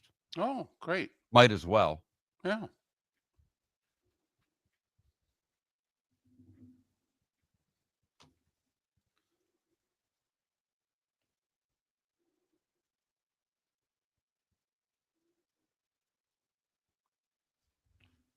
and I think we can probably put that business of sport one in a best of there. That's Yeah. fairly timeless. evergreen. Yeah. Fairly evergreen, I think. It's definitely timeless. Especially when we're talking mid-August, Yeah, I think you could roll that in August 22nd Right. with no problem.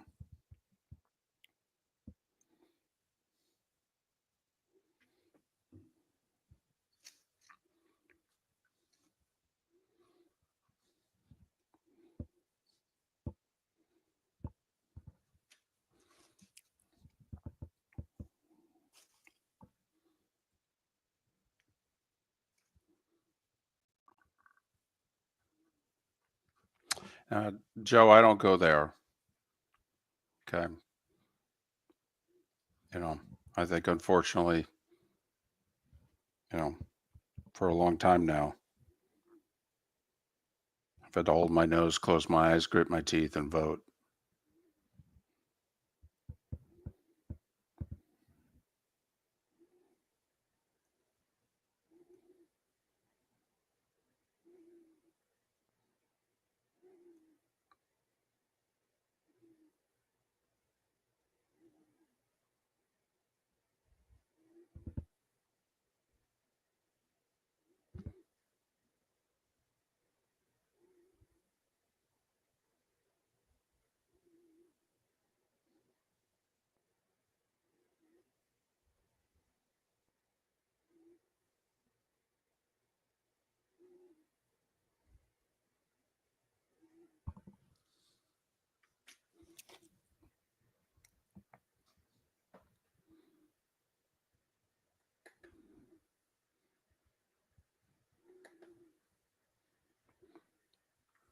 And Joe, I've said those words on this show before, and we don't go political. I don't know if you're aware of that. We 98, 99% don't go political, but I have said those words multiple times on the show before. And people can, draw whatever conclusions, they like. But I mean, I just think they're both corrupt. And they're both running.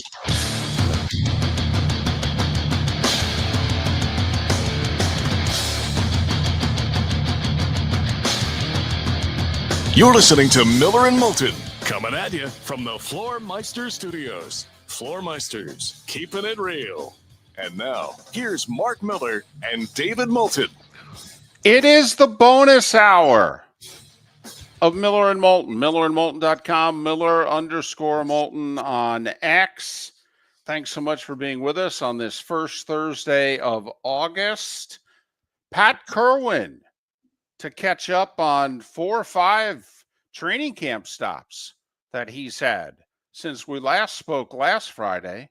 Pat Kerwin will join us tomorrow, top of the 8 a.m. Eastern hour, here on Miller and Moulton.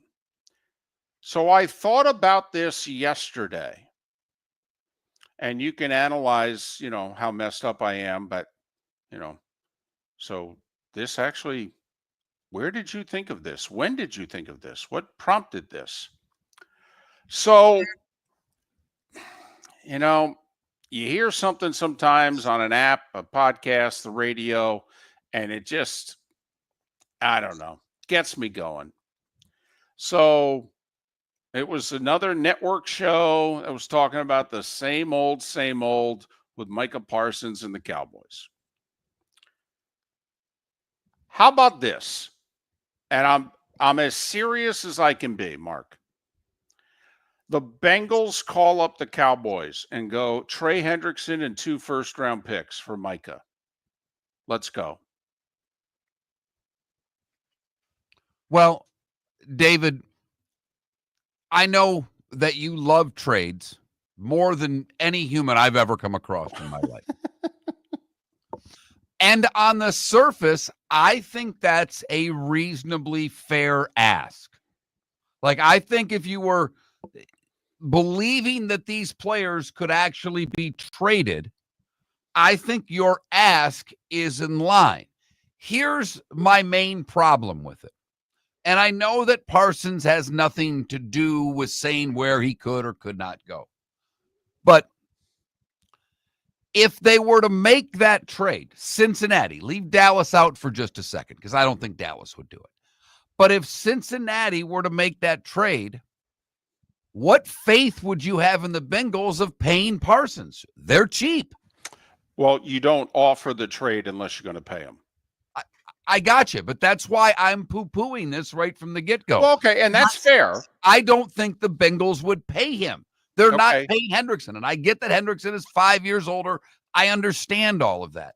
I have trouble seeing Cincinnati now paying a fourth player with what they're paying their quarterback and their two receivers. Okay, let me just counter it, in which I would say I think you're thinking about the old Bengals, and that you need to give the current Bengals credit for they didn't hesitate to give Burrow 55. Right? They made Chase the highest paid wide receiver in football at the time that he signed the deal. And they made T. Higgins the highest paid number 2 wide receiver in football at the time. They have not been cheap. They hesitated with Chase, but they didn't hesitate with Higgins, by the way. In fact, they went further than anybody thought they were going to go with Higgins. They hesitated on Chase. They got over it.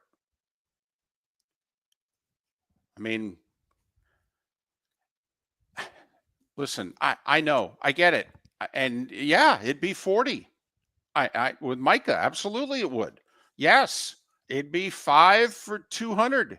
Maybe more. I get it. I know. Are we trying to win the damn Super Bowl or not? Well, David, I don't know with the Cincinnati Bengals.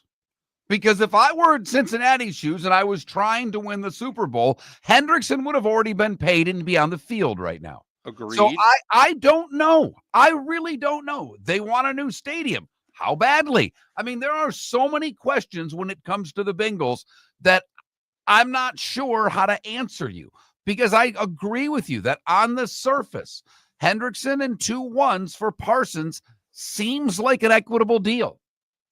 Like, I have no problem. This isn't one of those trades. I'm like, Moulton, would you calm down? That seems about right. By the way, first comment I saw in the Twitch chat room, you're trading away your future.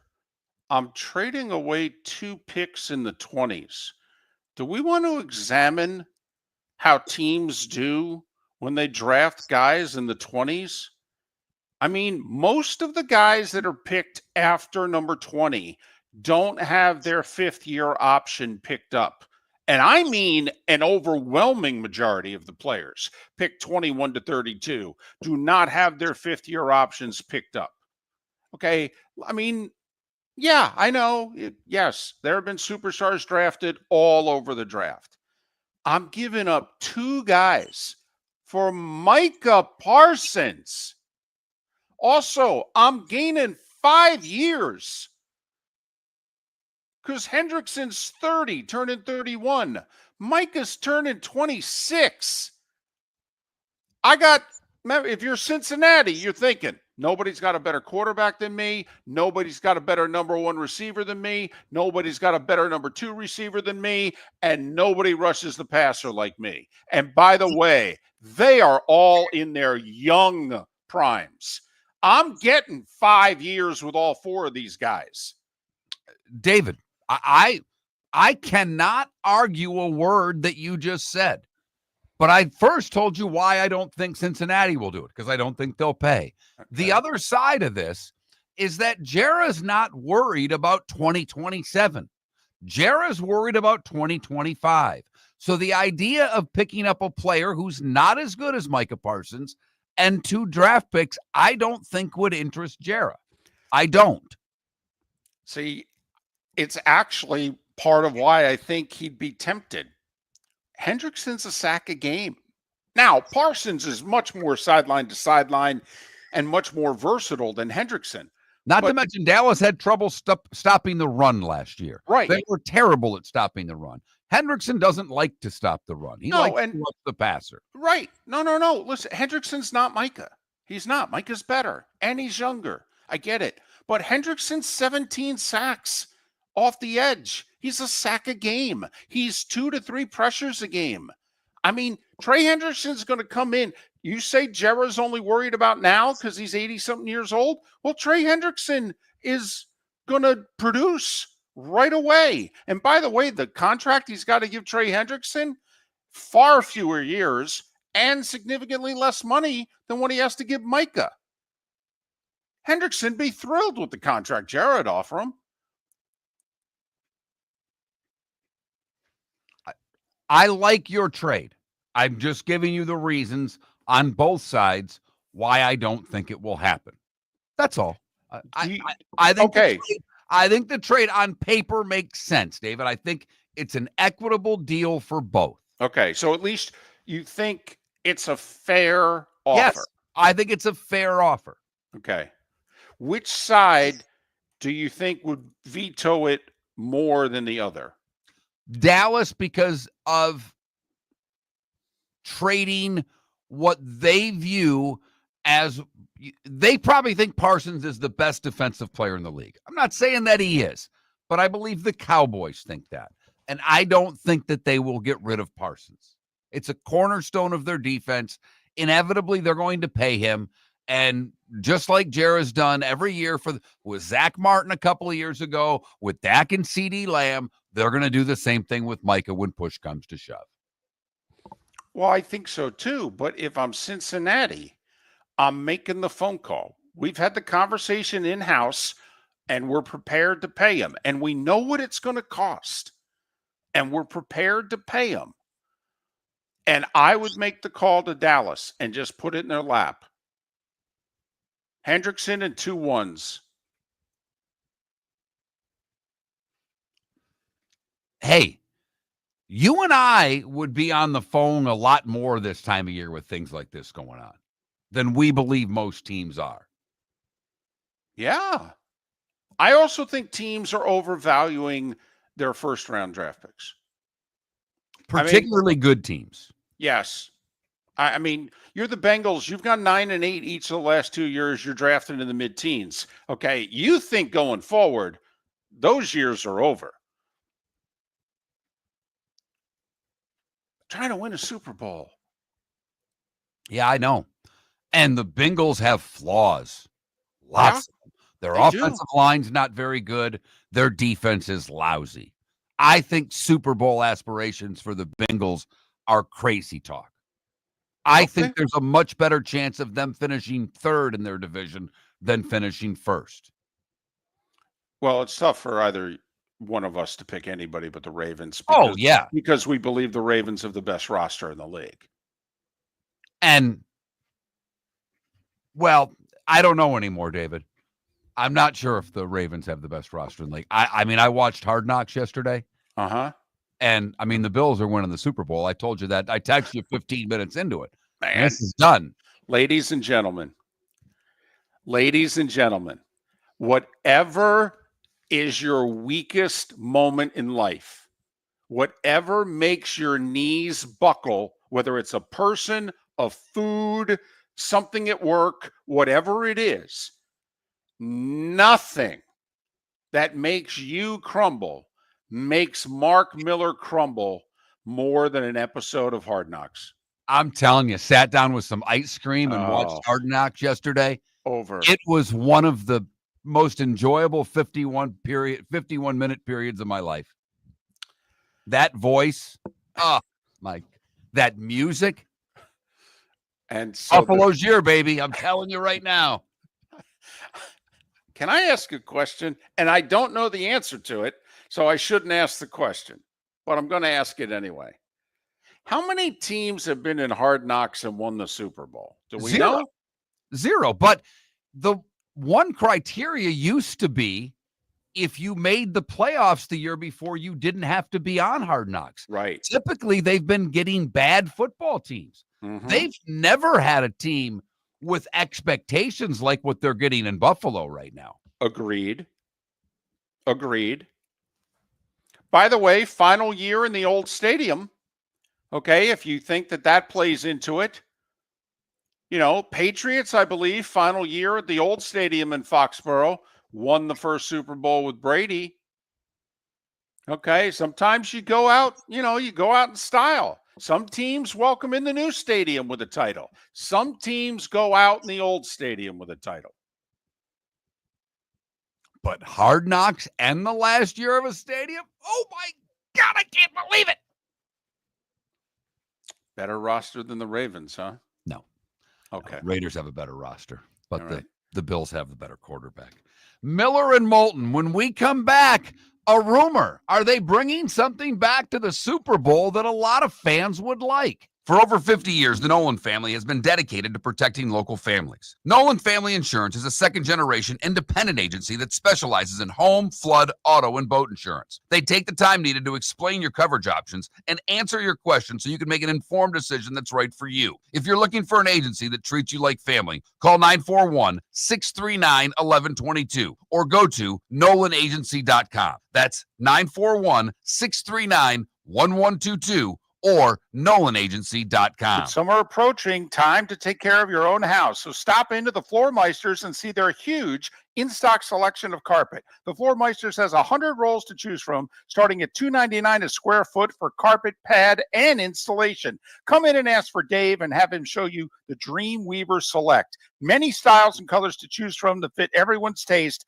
Floor Meisters, 6281 Naples Boulevard in Naples, right next to Costco, or go to the web, floormeisters.com. Defining a new era in men's health. Get stronger and healthier at Game Day Men's Health. With our in-house laboratory, get in, get treated, and get back to your passion and purpose. Call 239-427-3441 for our Bonita Springs or Naples location to set up your free testosterone test and consultation. Mention Miller Moulton Radio Show for a 10% discount on your service. Start living your best with Game Day Men's Health, Bonita Springs and Naples. Call 239-427-3441 today. American Paint Supplies, for nearly 30 years, is your one-stop shop for all your coating needs. If you are a designer, a contractor, a professional painter, or a weekend warrior, American Paint Supplies is the place where experts go to get expert solutions. At 6100 Shirley Street in Naples off of Pine Ridge, American Paint Supplies delivers the best solutions with the best products with the best support. Meet Gene and his team today at American Paint Supplies. Call 239-566-2700.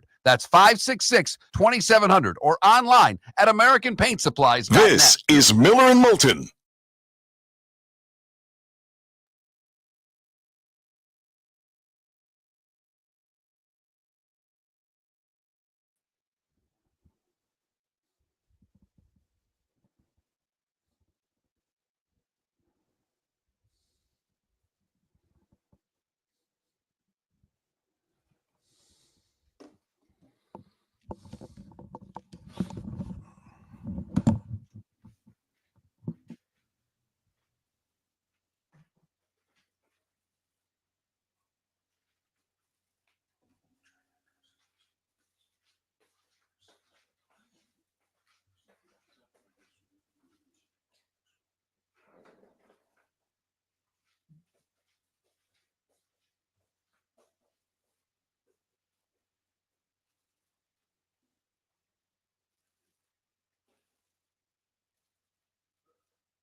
Feeney, do you mean Phil Steele?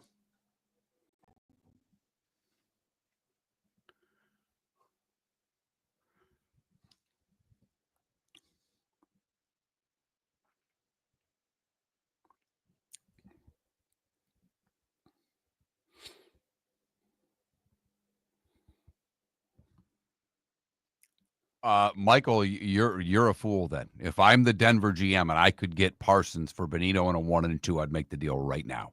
Right now. Couldn't make it fast enough. Yep. And Benito's a really good player. Yep. But he ain't Micah Parsons. Nope. And back to what David said, if Denver's as good as you and Irish think they're going to be, then they're drafted in the mid-20s for the next couple of years. Or higher.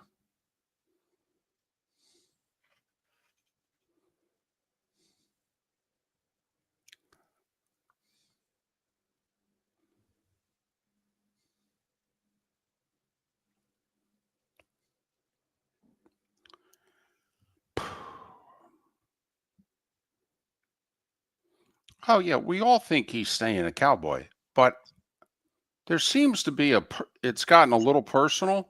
So I'd want to jump on Jera now where he might be a little emotional Right. and hangry. Right. Yeah.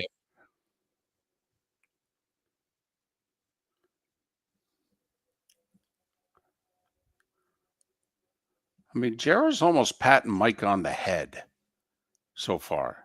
Yep. So, I mean, he's had since March to call his agent, and he hasn't.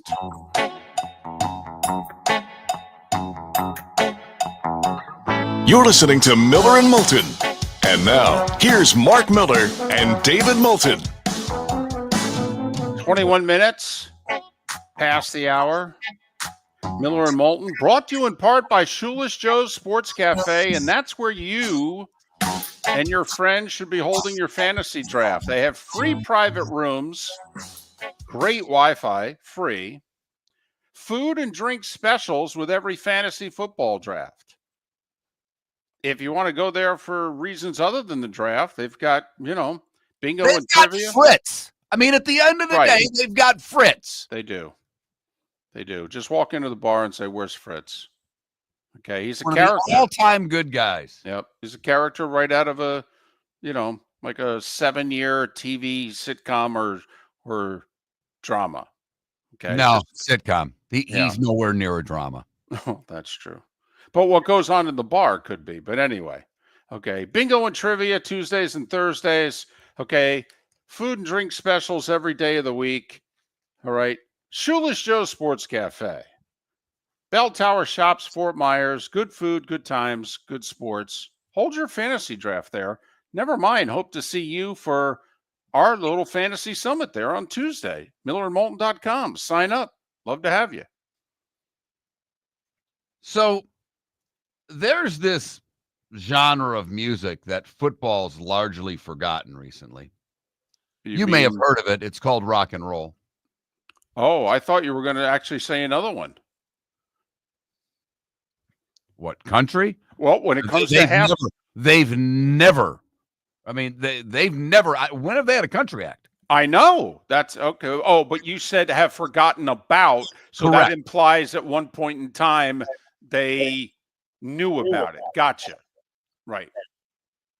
I mean, I guess you could say Maroon 5 is kind of rock and roll. But I mean, it was Kendrick Lamar last year, Usher the year before, Rihanna the year before that, the Dr. Dre, Snoop Dogg, Eminem thing, which was fantastic. The weekend before that, Shakira and J-Lo the year before that. I mean, Maroon 5 played in 2019, if we want to consider them a rock and roll band. Yeah, that's a tough sell. I'm just saying. So Lars Ulrich, the drummer from Metallica, was on Howard Stern. I don't know if the whole band was on, but Lars was on and was asked about the idea of playing the Super Bowl. And Lars went nuts. He's like, F yeah. First of all, we would do it. Second of all, to do it in San Francisco would be a dream come true. And this is the best point, would be the right fit. So there are a lot of rumors out there that Metallica could play the Super Bowl this year. I don't know if it'll happen with Jay-Z running the entertainment portion of the Super Bowl. But would that do it for you out there? Metallica halftime Super Bowl.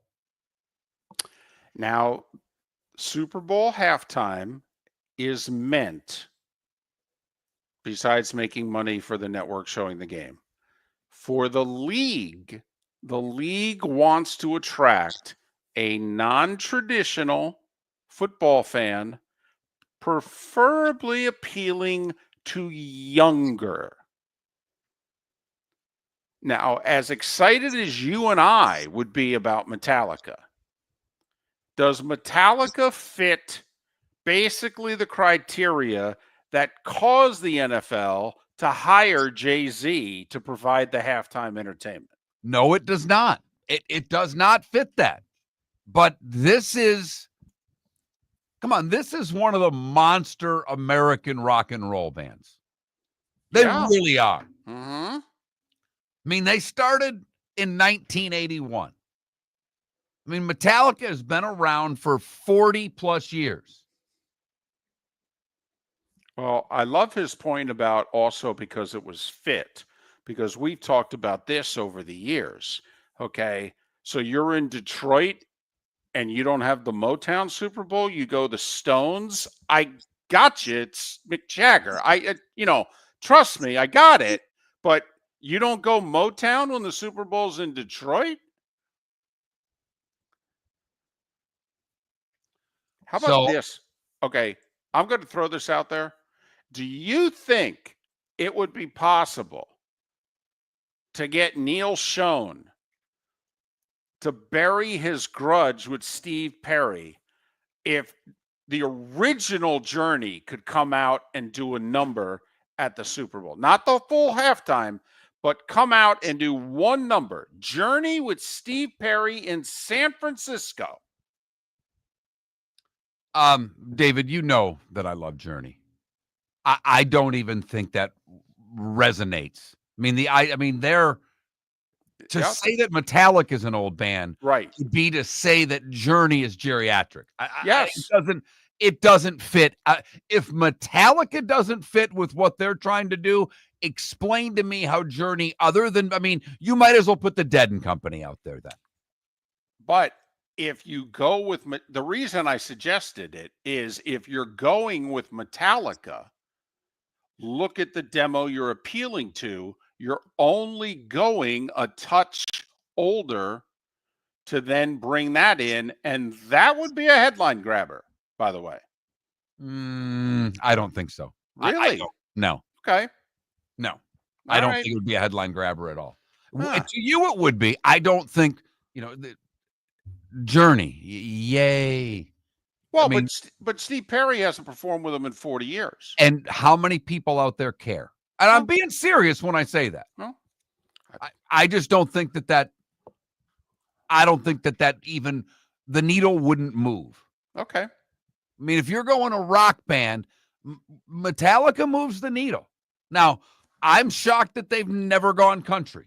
As big as country music is in this country, it amazes me that they've really never gone country. It's stupid. It's idiotic. It's dumb. It's seriously. It makes you, what's the bias?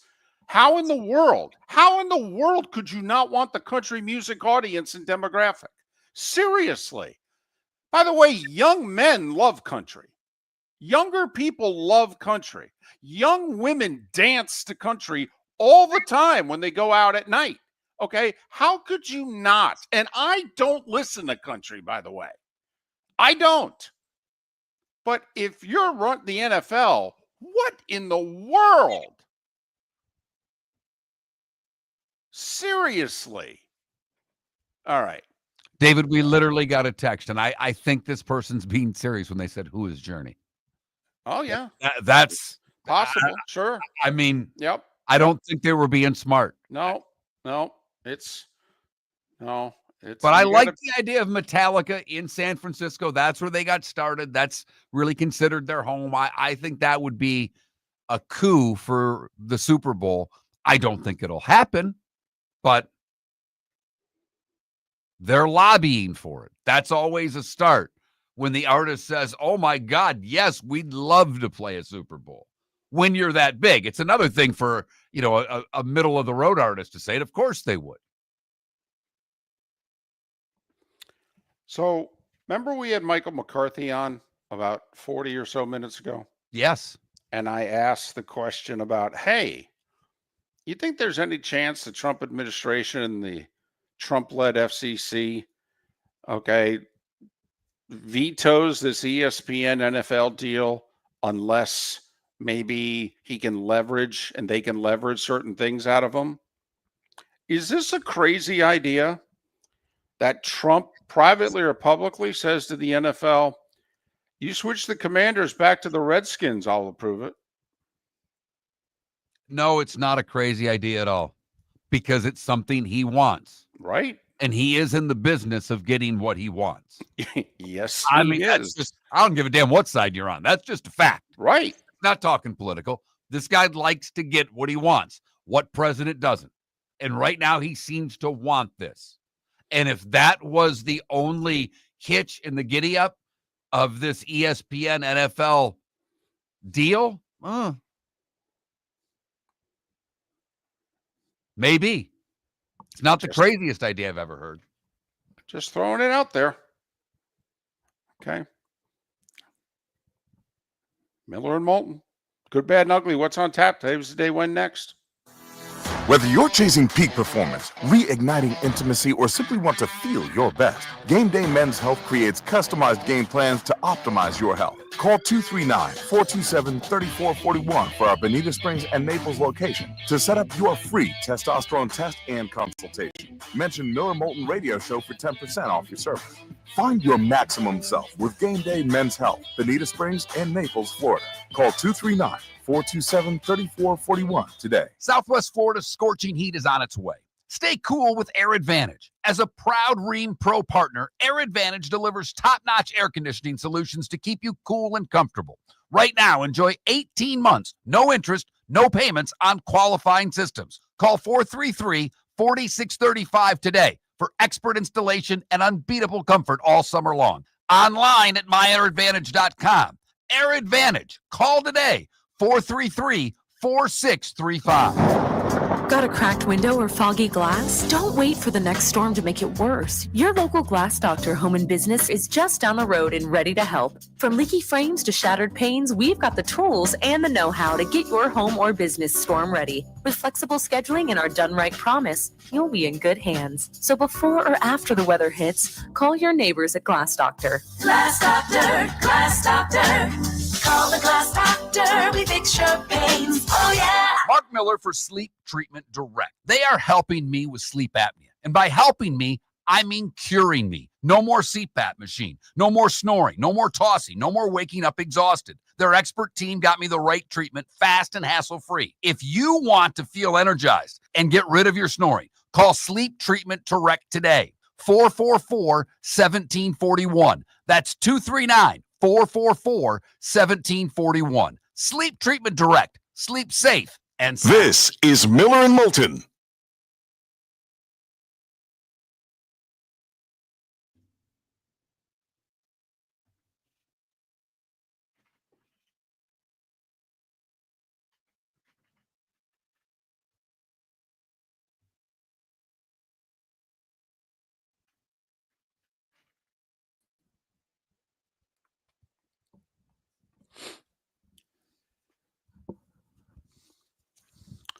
By the way, we could Sonny, come on now. Really? That's your, I mean, you just named two bands that my guess is 95% of our audience has never heard of. I love the Red Clay Strays. Super Bowl, are you high? Come on, Sonny.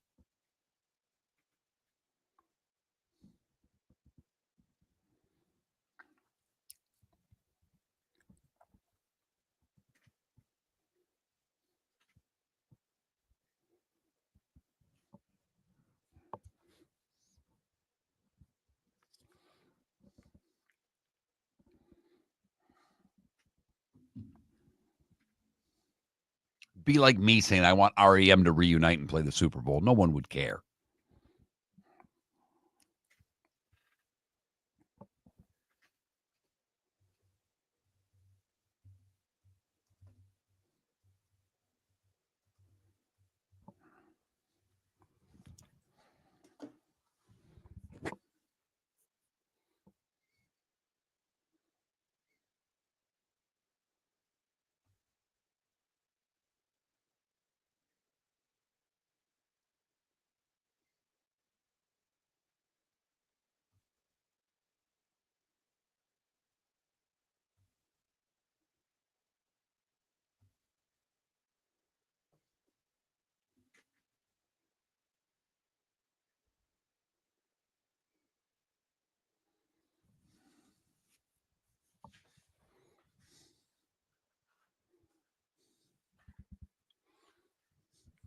Oh man, a Beyonce Dolly duet of Jolene, that'd be amazing.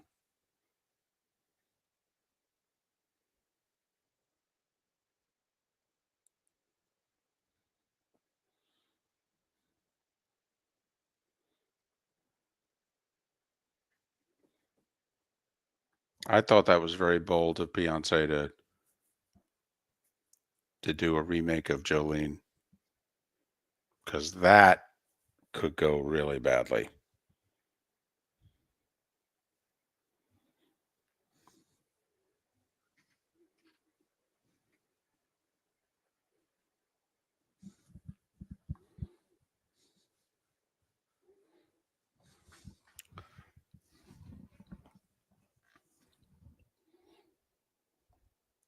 I could see him going Luke Combs if they go country. I could see that being someone that. I could see Post Malone though, because he's, Yeah, I no, definitely. he's crossed over, I agree. he's 30.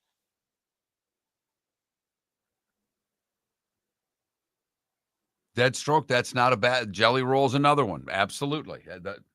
They're touring together. Jelly Roll's opening for Post Malone. My daughter saw him in Orlando like 6 weeks ago. Said Jelly Roll was hammered.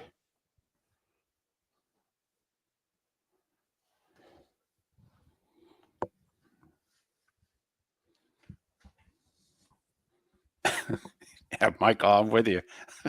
Right. Who? Yep, I hear you. Wait, what?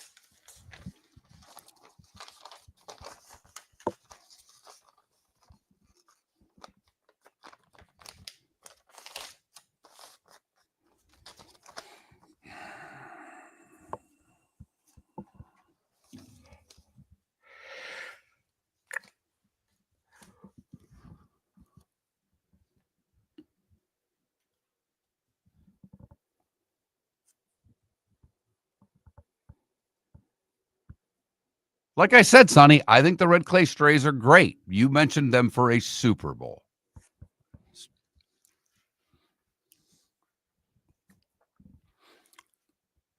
I got to admit, I've never heard of them.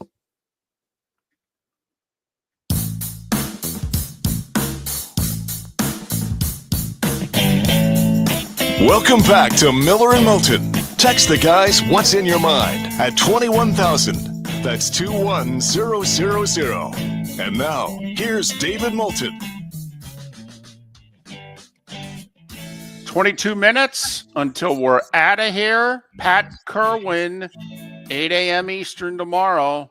Couple of segments, bunch of training camp tours. I believe he's got the Falcons today. He had the Texans the day before, did Commanders, Ravens.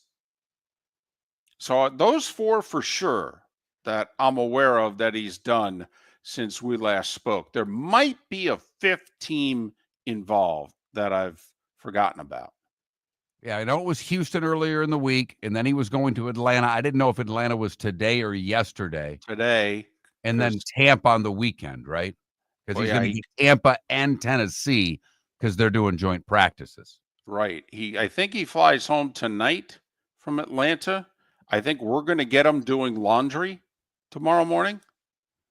So don't know if we'll hear the washer and dryer in the background or not. Whites, colors, or the your tweeners. What's he doing? I bet your dad throws everything in one and washes on warm. I'm going to go out on a limb and say that he opens up his suitcase, leaves it, and says to his wife, "I'm home. I need to leave Saturday. Can you do my laundry?" See, and I thought maybe he might come down here and do laundry in Florida, and then he's on his own. Oh, that's true. That was my thinking, that he's stuck doing his own laundry. That could be a question. Hey, Pat, before we get started, when's the last time you've done laundry?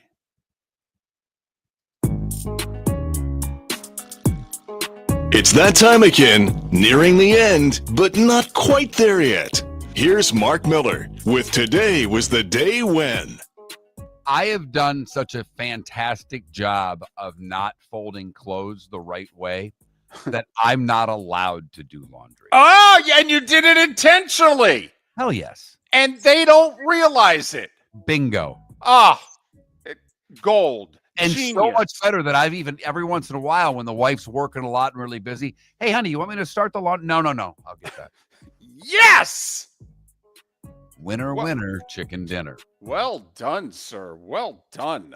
Just like the folks at Game Day Men's Health, Bonita Springs and Naples, 239-427-3441. That's 427-3441. Or Game Day Men's Health online, GameDayMen'sHealth.com. Mention Miller and Moulton for 10% off. We go way back today, 1606, David. Damn. It is the first performance of Macbeth at the Great Hall at Hampton Court Palace for King James I. Scalpers had a field day with that. I thought you were going to say it like the Greek Theater in Los Angeles, but okay. 1782, George Washington creates the first two honorary badges of distinction and a badge of military merit, which is now the Purple Heart. First time military awards are presented to common soldiers. 1789, Congress creates the Department of War.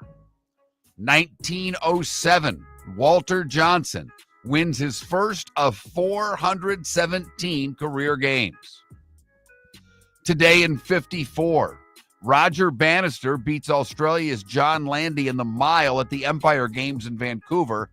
It was the first time two men run a sub 4-minute mile in the same race. Today in 1956, a 51-year-old Satchel Paige wins a game before the largest crowd in minor league history, 57,000 at the Orange Bowl, to watch the Miami Marlins beat the Columbus Jets. All right. How old do we think he really was? 55. Yeah. Ted Williams was fined $5,000 for spitting at heckling Boston fans, the third incident in 3 weeks in Boston today in 1956. He was a charmer, wasn't he? He was such a badass. He really was. He hit 406 and 4 writers didn't put him on his MVP ballot when you could put up to 10 guys. 1983 at Riviera, Hal Sutton wins his only major at the PGA, beating Nicklaus by a shot. 1990, U.S. deploys troops to Saudi Arabia, beginning Operation Desert Shield. Today in 92, a couple of things happen. The Giants announced the sale of their franchise to a group of Tampa Bay investors.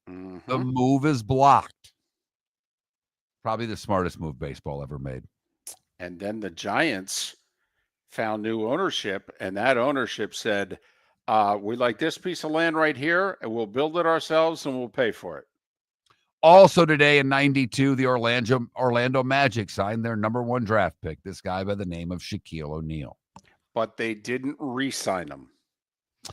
Garth Brooks did a free concert in Central Park today in 97. Wade Boggs becomes the first major league player to hit a home run for his 3,000th hit today in 1999, doing so for the Tampa Bay Devil Rays. He homered, right? And then slid head first.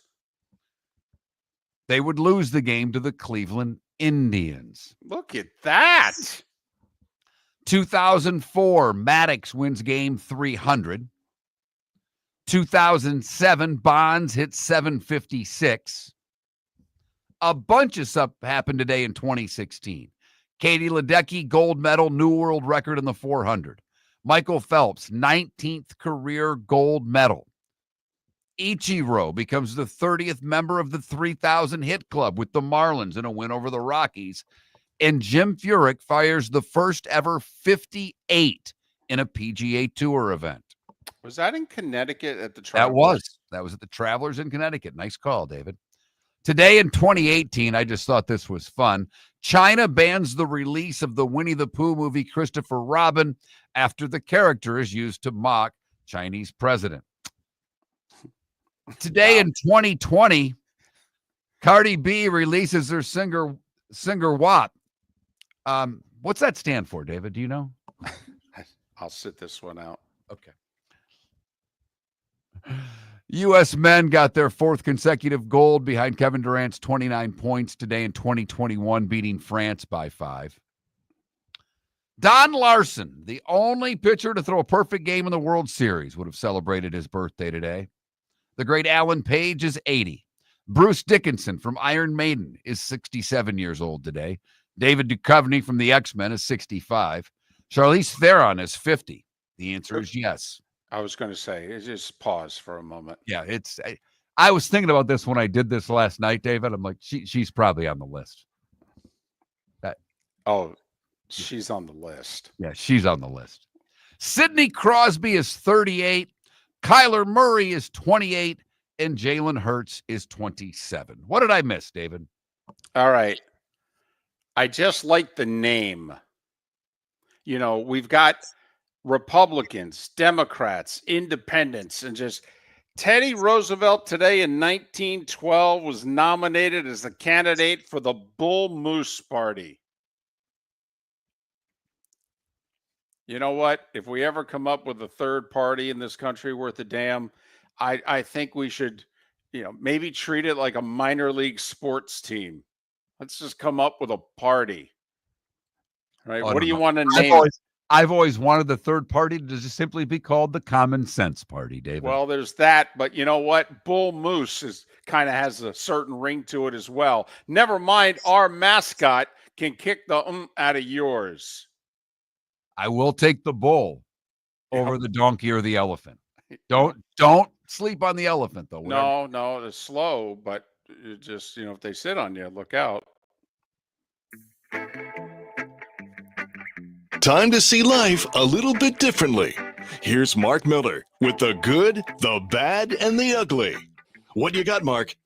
We go to the minor league ballpark today for the good. The Brooklyn Cyclones had their annual Seinfeld night promotion, and this year it was the Elaine dance contest that stole the show. Oh, it's fantastic. Great video from this. Several women out doing the Elaine dance. Olivia Vessel, a New York-based actress, was named the winner of the contest. For the bad, we go to Germany, where I didn't think there was a speed limit on the Autobahn. But apparently there is, because a driver was clocked at doing 199 miles per hour just west of Berlin. Damn, what was he driving? Does it say? David, it does not say. That person lost 2 points from their driver's license, was banned for driving for 3 months, and was fined 900 euros, which is just over $1,000. Hold on a second. Only 2 points? Right. Oh, Thank you. Thank you. Could roll a stop sign and get that. Finally, the ugly, we go to San Fernando, California, where firefighters had to pull a woman out of a small chimney after she became trapped. The 30-year-old woman, before jumping into the chimney, was dancing on her roof and knocking down a few drinks. According to witnesses, she was pulling her shirt up, then pulling her pants down, then dancing. They found a bottle of tequila on the roof in her backpack. She was taken to the hospital out of precaution. That is the good, the bad, and the ugly on today, Thursday, August 7th, here on Miller and Moulton. Well, the St. Jude Classic's already underway. I didn't know how early they'd start. It's only a half a field. Right. But they're underway. Matthew Fitzpatrick, 3 under through 3, your early leader. ESPN Plus, Golf Channel, and then the NBC Peacock Force Sports Family. So there are four baseball games today and tonight. That's it. Only 2 of them have any pennant race value. That would be Seattle hosting the White Sox at 4:00, MLB Network in some areas. The only night game of value, Reds at Pittsburgh, Pirates throwing Skeens.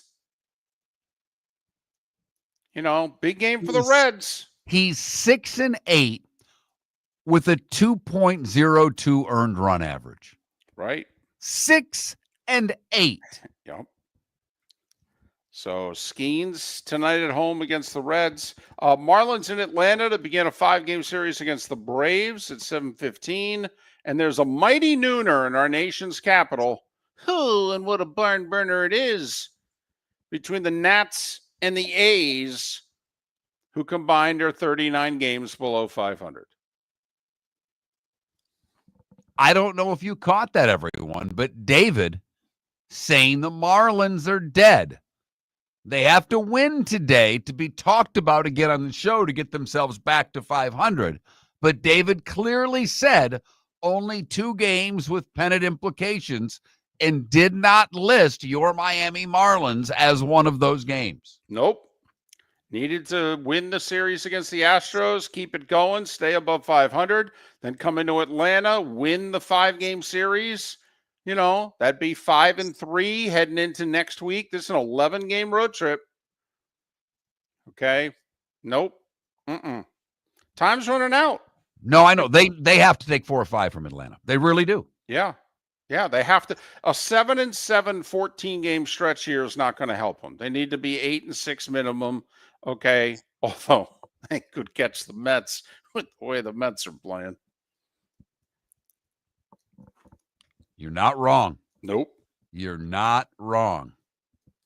And the Mets start their series in Milwaukee tomorrow, and it's not like the team they're playing is doing any good. No. The Brewers right now cannot be stopped. And Milwaukee's still honked by getting beat by the Mets in the playoffs last year. Very honked. The Milwaukee Brewers, the first team to 70 wins on the season. Everybody had that on their bingo card now, didn't you?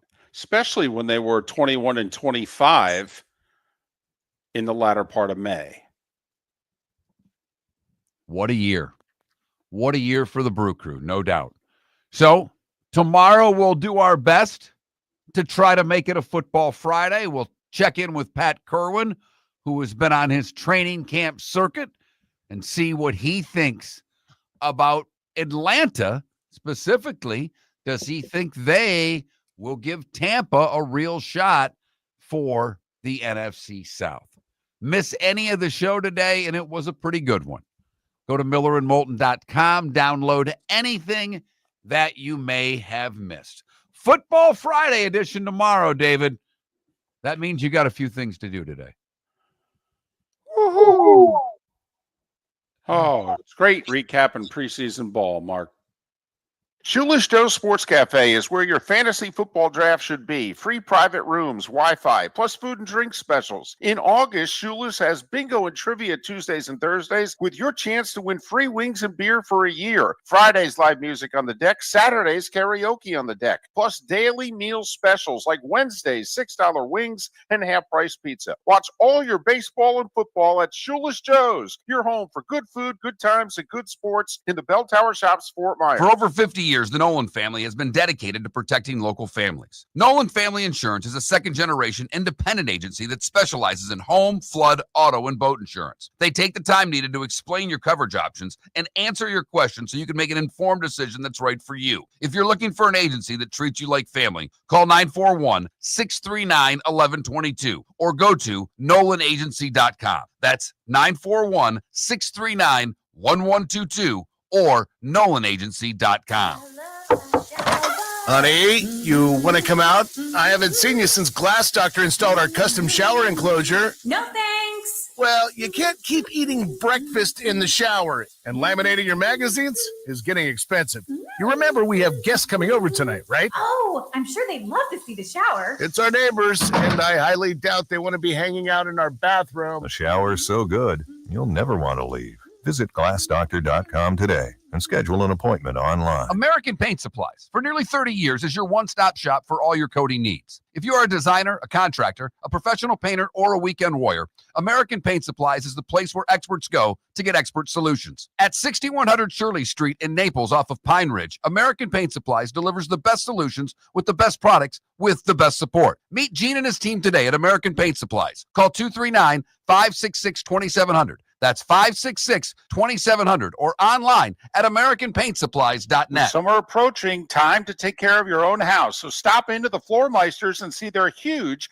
in-stock selection of carpet. The Floor Meisters has 100 rolls to choose from, starting at $2.99 a square foot for carpet, pad, and installation. Come in and ask for Dave and have him show you the Dream Weaver Select. Many styles and colors to choose from to fit everyone's taste. Floor Meisters, 6281 Naples Boulevard in Naples, right next to Costco, or go to the web, floormeisters.com. Southwest Florida's scorching heat is on its way. Stay cool with Air Advantage. As a proud Rheem Pro partner, Air Advantage delivers top-notch air conditioning solutions to keep you cool and comfortable.